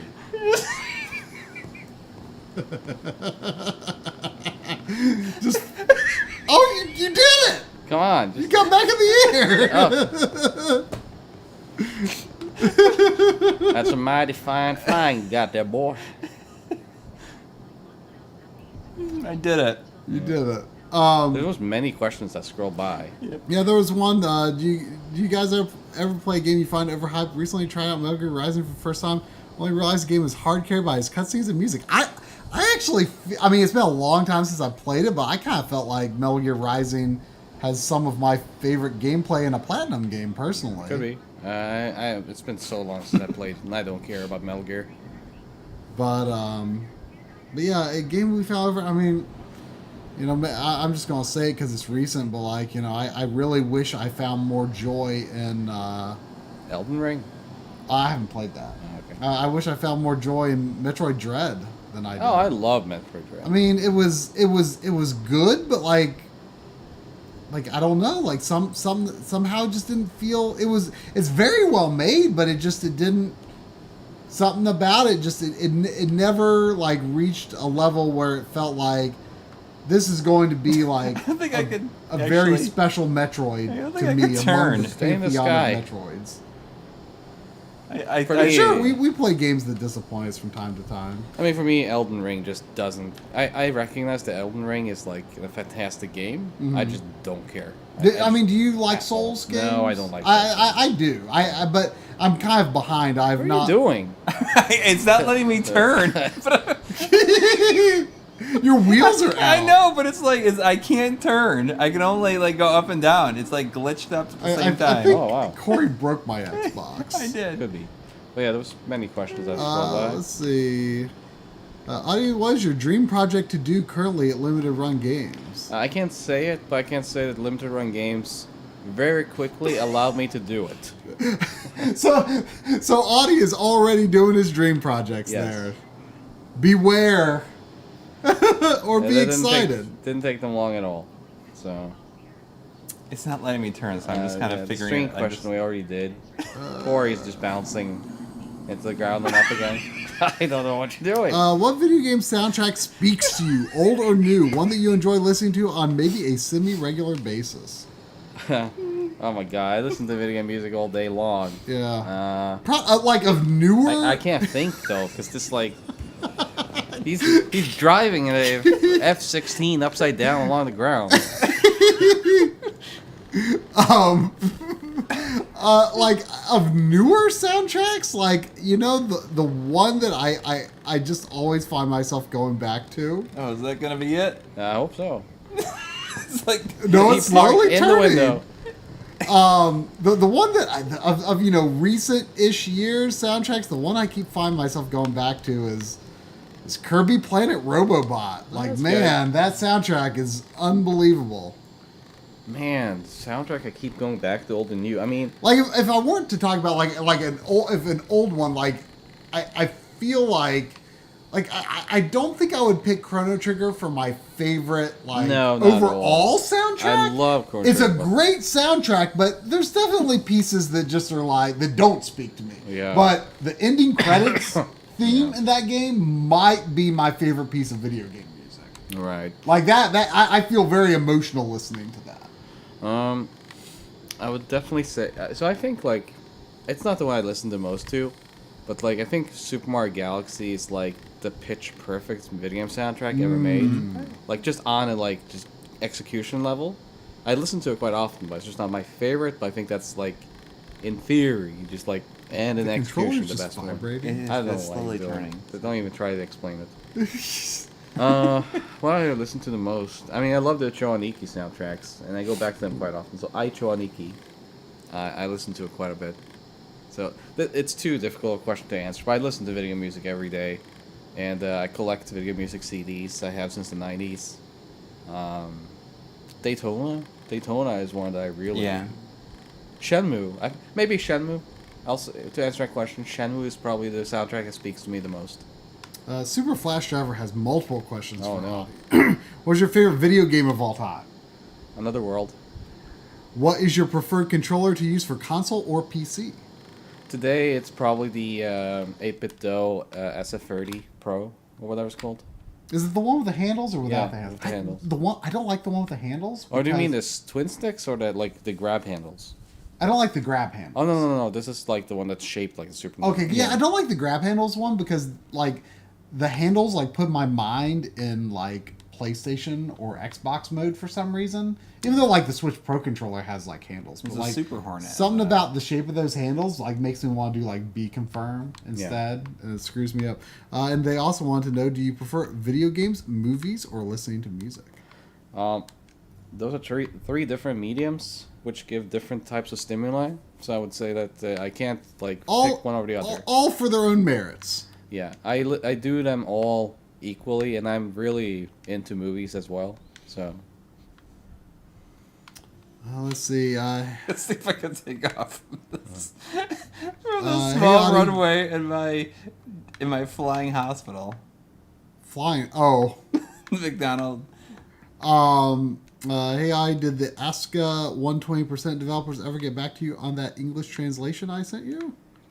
So about that's not gonna Oscar 120, due to some ongoings currently, I can't talk about what's my conversations with them.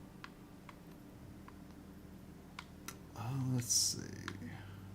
Someone says they love your accent.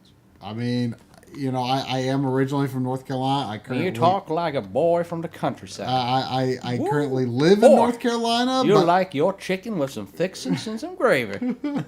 but I do like some fixins. But like my dad is from California, and my mom is from North Carolina, Western North Carolina specifically, and and I grew up in Tennessee, Ohio, Delaware, back in North Carolina. So I feel like my voice has like a lot of influences. So it's not, you can't really pinpoint a particular accent for me, I don't think. Yeah. So yeah, that's. I like the that's way how it it sounds. is. I like the way you Well, both sound. if you've ever, I don't know if you've ever seen this old VHS tape. I used a little bit of it in one of our earliest videos, which was like we did like Christmas memories about games we got, for Christmas. Oh, and get like Chippendales? I got Rescue Rangers, and Yeah. there's this old, and I sounded like so crazy Southern in Yeah. that. I was I go, well, it was just the Chippendale I wanted. Ooh, boy. And then Damn. I go in and play the game, and my parents are still like the camera's rolling, they're opening their presents and stuff, and I come back in, and I go, I can't pick up an apple or a box, and I bring the manual in to see if my dad can help me. He goes, well, did you press your B button or your A button? Usually your B button picks stuff up. He was obviously probably thinking of Mario 2. What are you doing? I'm trying to. It's a flying hospital. This is not a flying hospital. It won't let me fly that. Oh, Corey's just pretending to be Harrison Ford at this point. and so then I go, well, I pushed my B button, but it wouldn't do. I need a T-shirt that said I pushed my B button, but it wouldn't do. And then a face like you, like a thumbs up. I mean, let's make it happen. So Audi, this is where I grew up. So this airport. Oh, yeah? I gotta wait for this to disappear now. So You can click it to make it go away. Oh. It's like right down here. It's like where my house was. It's right here. It's That's interesting. to the left. You can get in those. I know. That's it, Sandy. You hear that?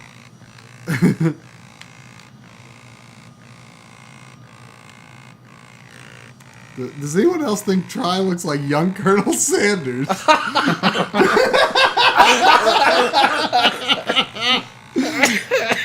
I think it looks sometimes a valid question, and I think I'll take Audie's laughter as yes. Yeah. Okay, I like that. I've also gotten on the Digital Foundry channel at least that I look like a young Richard Ledbetter. Yeah, that is true, actually.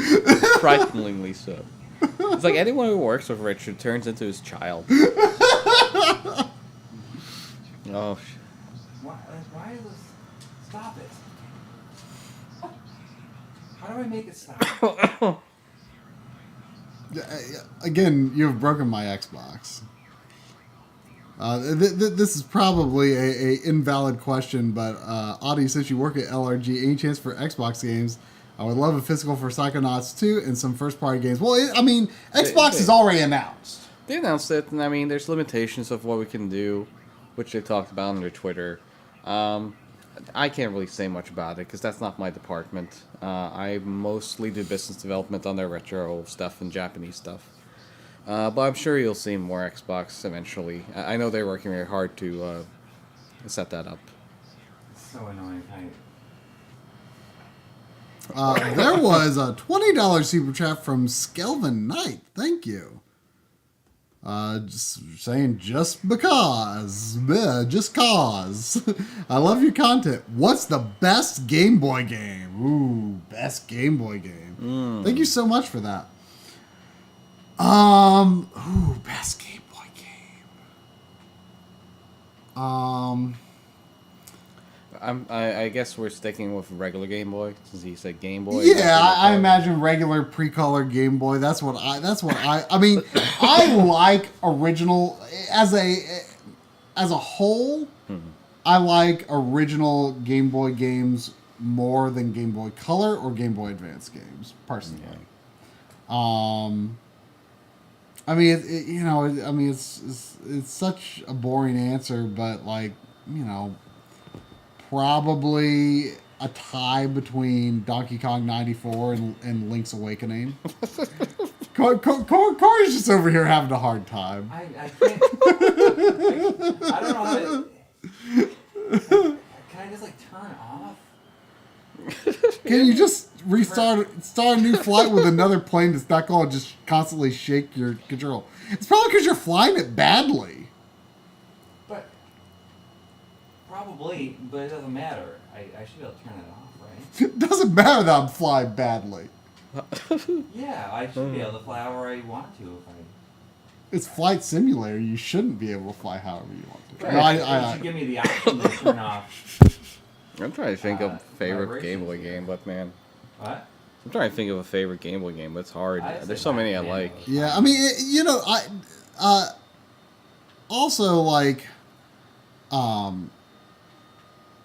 I mean, Link's Awakening is probably like the best game on the system. the Just best game. Everything Yeah. considered, right? yeah, I But mean, it's such a boring answer. it is such a boring answer. But It doesn't. Oh, now there it goes. It's funny, but because like it's actually like Looney Tunes kind of the way it's like whoop through the ground. But Game Boy has been such a fun system for me over the past several years. Like, there was a time where I was like, oh, like I liked Game Boy back in the day, but it's just, it's basically NES games, but not as good. And like, I feel like in the past, like 8 years or so, like I really kind of had like a revitalization of interest in Game Boy. And I really, I mean, especially original Game Boy games. I really love the vibe of them. I really do love Radical Rescue, but it's a little bit too similar throughout. I wish I had a little bit more variation. But that's the only thing. But Gargoyle's Quest was. Oh yeah, that's a really good another one. great one. Yeah, man, I love that. Really game. good. Yeah. I saw a Ghost Babble at a local store a few days ago, Oh yeah, it goes but back. of course it's pretty expensive. Yeah. I should have got it when it was like $50-some. Let's All right. see what we got. Have you played Ninja You have to Spirit do at on least it? one successful takeoff in this game before we end. Oh, look at this! I didn't know you could is that a giant drone or just a regular drone? It's the Oh, it's a Vol- helicopter. Yes, the Volcopter. What is this? This looks like Now I can like actually look around a little bit. So you say. I didn't even know that vehicles like this were in the game. I didn't either You're until flying sideways. Shadow the Ninja's really good. Yeah. Yep. Corey needs to play Pilot Wings to renew his license. Yeah. Perfect Dark for GBC There- was that's a actually lot of good. A good helicopter blades. isometric port. Yeah. That's a game that I had back in the day, and I never played very far into it, and I never gave it probably the chance that I should have.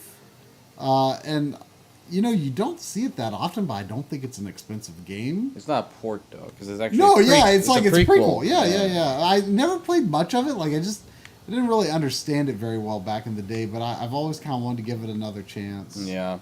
It had a Rumble pack in it. Yep, that's right.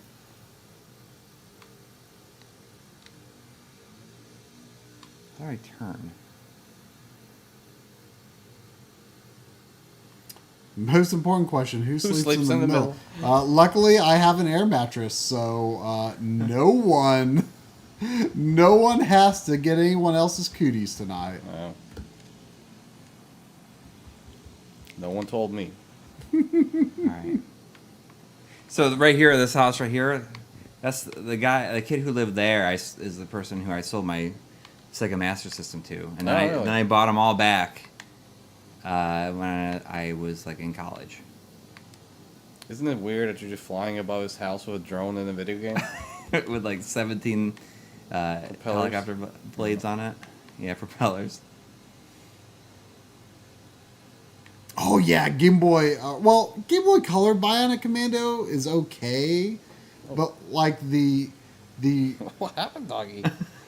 something Got surprised you? Yeah, something just spooked you. The first Bionic Commando on Game Boy is incredible. Like I like it more than the NES game, and the music in that, Yeah. oh, so good. I would love to do more of Bionic Commando, but I'm still holding a hope for a rearmed physical release or remastering at this point. Yeah, I mean, yeah, it would have to be a remaster at this point. It's too old. Yeah. Are you gonna try to land in your backyard? Yeah. Or at least in my front yard. Doesn't show the garage though. Yeah, Castlevania Belmont's Revenge is really good. Yep. That's the best of the original Game Boy Castlevanias Have for you sure. ever, in Europe, Konami had those collections? The color. The color I version, wish yeah. I had that. Yeah. That does not look anything like. Yeah, well, my house looks like a demolished warehouse. Like it looks like a warehouse, but like it's almost just a roof. Like there's like hardly anything. Like it's flat.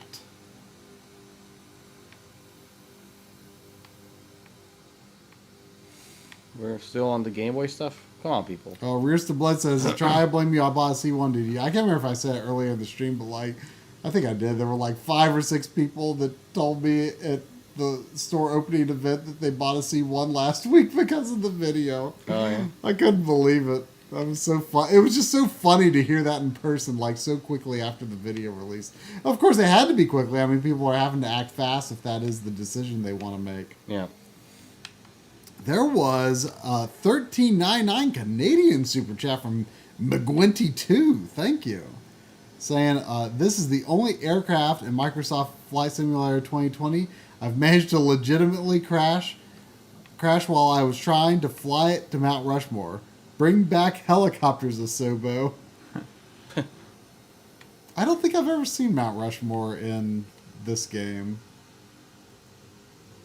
I flew over Arches National Park, which is like, you know, geologically speaking, my favorite place I've ever visited. I just love the landscape at Arches National Park in Utah. And I was very disappointed by there were attempts to make some of the arch structures there, but it's nothing. It's a poor imitation of what you see when you actually visit it. It looks like a meteor crater directly under you. Look on the ground there. That looks suspicious.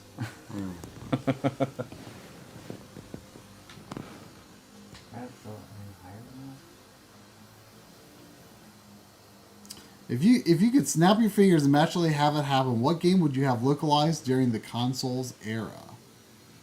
You mean have it have been localized already, like back in the day? Like if it was a Super Nintendo game, actually like snap your fingers and, well, I mean, at that point it might be an expensive game and that would be bad. Probably Final Fantasy V, honestly. Yeah, I mean Final Fantasy V would be. I mean, he's saying that's like during Snap Your Fingers and like at that time, right? So like, I would say that for me it would be Trials of Mana because like that was such a dream for me, and it's one of my favorite games of all time. So like, I mean, I like Final Fantasy V more.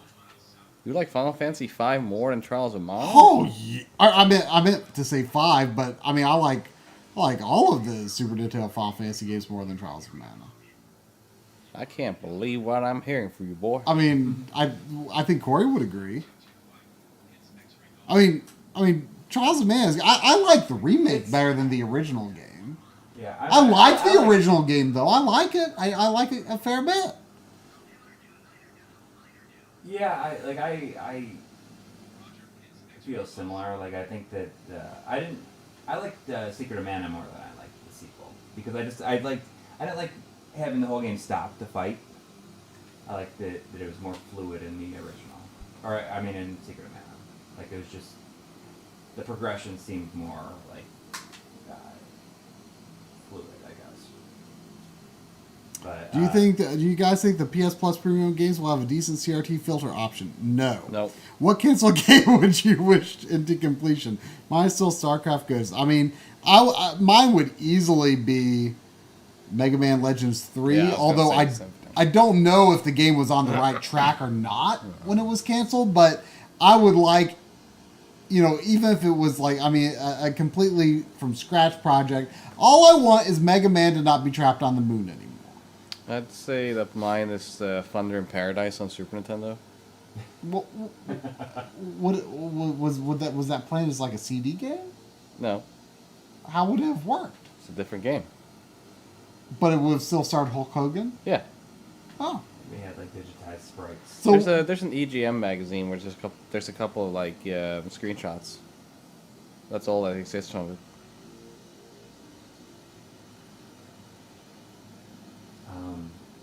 Oh, Police Knots would be a good choice too. Yeah. oh yeah.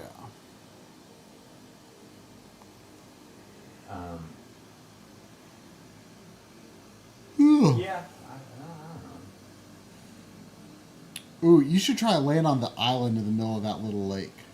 This isn't Pilot Wings. And if you can land on try to land on that, and whatever happens, that's going to be the end of the stream. Okay.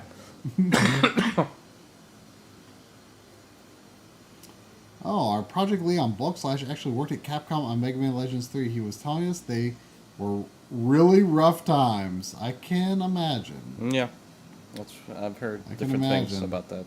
Gosh, I mean, some version of that game needs to happen, though. You know. Something about Famicom Disk System. Originally got Famicom Disc. Any exclusive recommendations? A lot of the Konami stuff on there is really good. I think the best recommendation I can give you exclusive on Famicom Disk System is Otoki. Otoki is like a musical shooter, and it's really fun. I like Famicom Disk System though. Aramano no Kiseki is good as a Konami game. Yeah. I Senshi Nicole. Yeah, it's not great, but yeah. It's interesting. I mean, it makes a good first impression, at least. I haven't played that much of it. Gal Force is pretty okay. Yeah. There's lots of cool exclusives, but I'd say Otoki is my favorite FTS game. B like is supposed to slow you down, right? Did you try to push the B button? It's not doing. Like, I don't know how you fly a drone. Can you, like, tilt the stick to go downwards?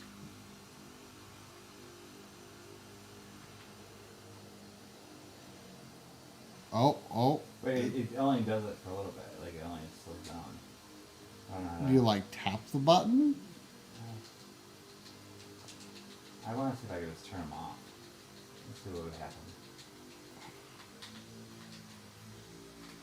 It's not doing anything. Can you just, like, fly straight down? Yeah, of course. I mean, probably if I go forward. I mean, it sounds like it's gonna stop, and then it doesn't.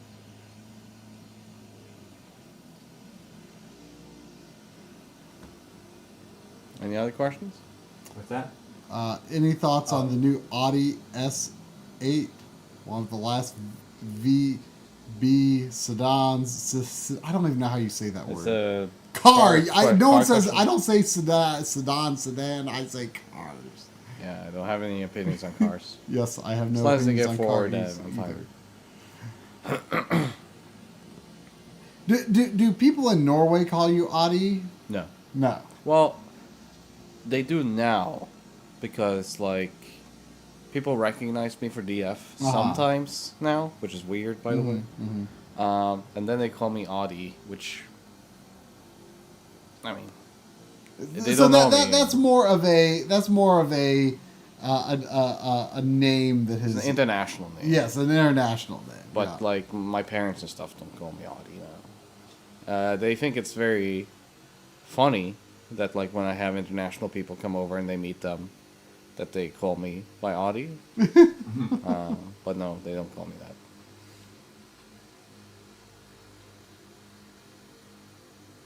It lets you go down so slowly. Best Batmobile. I don't have an Oh, opinion on Adam that. West. Yeah, I think the Batmobile on the new one was like. That was awesome, yeah. Yeah. That was kind of like a mix muscle between car like type. Tim Burton and Adam West style, like a muscle car. Yeah, it was cool. I really liked the Batman. I knew it was going to be good. I but- love the Batman. Yeah. It's one of my, man, I love it. It's like a Blade Runner mixed with Batman. Yeah, and I thought it was just, like it really felt like a perfect mix of like Burton and Nolan, like kind of in the same movie. Yeah. And I love Batman in general. So I think the best Batmobile though was animated series. I love You're that so small one. huge. I forgot after all this time that you were actually a helicopter. Oh, you did not land a on the drone. island though. Huh? They did land on the He island. did do it. He did do it. So I guess that means stream is over. Oh, hang on. This is much more exciting like this. Well, we got a lot of questions. Yeah. It's fun answering them. The 89 version, Batman Returns. I think if you're looking at the live action movies generally, I think the one that was in Batman Forever is pretty good. It's just not in the movie a lot. Yeah. Well, the one in Batman and Robin had like a huge fin that looked like it was going to break off all the time. That's not my thing. But like, Yeah. But probably the Burton ones, I feel, is probably the most iconic. Yeah. I mean, even more iconic than the TV show. Yeah. Like the Adam West TV show. Yeah. I mean, the animated show also just fantastic designs overall. So yeah, there's a lot of good Batman if you're into that. Lots of good Batman. How did we end up here? This in general in life. How did we end up here? I don't know. It's just that everything's been working towards this moment. You chopping down trees with your little drone. Well, that's why. Oh. I wonder how far from your house you are now. Someone was asking earlier, though. I saw a backloggery. Someone was asking if I'm on the backloggery stream tomorrow. I don't know if there's any backloggery stream tomorrow. Why don't you say it? There probably will be. Yeah, so I will be on. Yeah. Yeah. I'm here until We Thursday. don't know what it'll be, but No. we'll figure it out. We had some ideas, I think, But we have no idea if any of those ideas will pan out. yeah. There will be something though, presumably. I'm sure. Are you gonna break out the bourbon soon, Coury? No. Gonna get your No, guitar and I sing will. some blues? Get some bourbon? I had a little bit last night with Kristen, like not very much. You know, that's good. I get bad at acid reflux. So I'm saying we should play Bubsy on the backlogger stream. We technically never play Bubsy you on could. backlogger. It's true. Is there any co-op Bubsy games? No. Well, I mean, not the classic ones. The newer ones, yes. Woolly whatever. No, Woolly Strikes Back I don't think has a two-player mode, but the Pulse of Fire does. Oh yeah, that's Choice like Provision. I mean, you bought that Bit Trip collection, right? I Yeah. did. Yes, that's the same developer, it's the same type of game. Right. Oh. Yeah. You never played Pulse of Fury? It's basically like Runner. Yeah. I always forget that they made a Runner 3. Yeah. And then Pals of Fury was basically. It's quite good. I mean, the sad thing about that is just that like the company who funded that game just kind of tanked it by calling it bad before it even came out. Well, I thought like that happened with the other one too. Like, you Yeah. gotta make it bad. And I hate stuff like that. So if I ever get the chance, if you elect me for mayor, I will bring Bubsy back and Look make at him that flying good. car. Oh yeah, he's flying.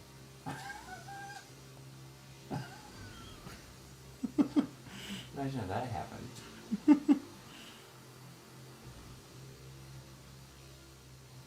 feel like People are this is- saying this that is you should Corey's- not knock Costco whiskey. Look at all those grass blades. Isn't that kind of sort of impressive? That's sort of impressive. But neither of you drink. What the hell? I feel like this is Corey's new driver. What are you doing? What's it look like? You're right. I am sorry to question you, Coury. It's very clear what you're doing. Wait, neither of you drink much anyway, do you? I mean, What? neither of you drink much, but I asked the question. At the very Listen, man, it's the only high I need right here. Yeah. Have you ever seen a drone flying into a house? I have. And all I had to do was push the B button. Yep, you did do some B button. Uh-oh. Dun. It's like, imagine the dun, dun, dun, dun, dun, dun, dun, dun, dun, dun.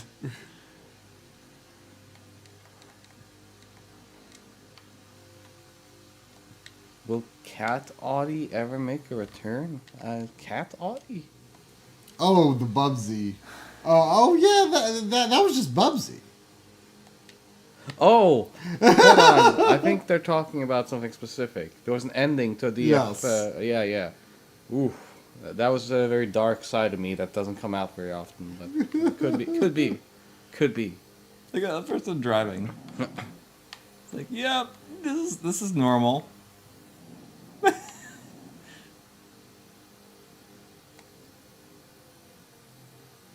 Is this vehicle like impossible to crash? It might be. It's weird. Audi. Sorry, I can't read from here. Something about accents. It's weird. Audi, even without the weird fake accent, has less of an accent today than on other videos. I don't know about that. I talk the same way I always do. Maybe he's talking about the Swedish accent. And maybe Retro. Like, it looks like the trees are cutting down, doesn't it? In a way. Yeah, I mean, they sort of glitch out at the edges. Oh, yeah, look at it, like, folded down or something. Yeah. I hope I'm not ruining this game for anybody. Santa Claus accent.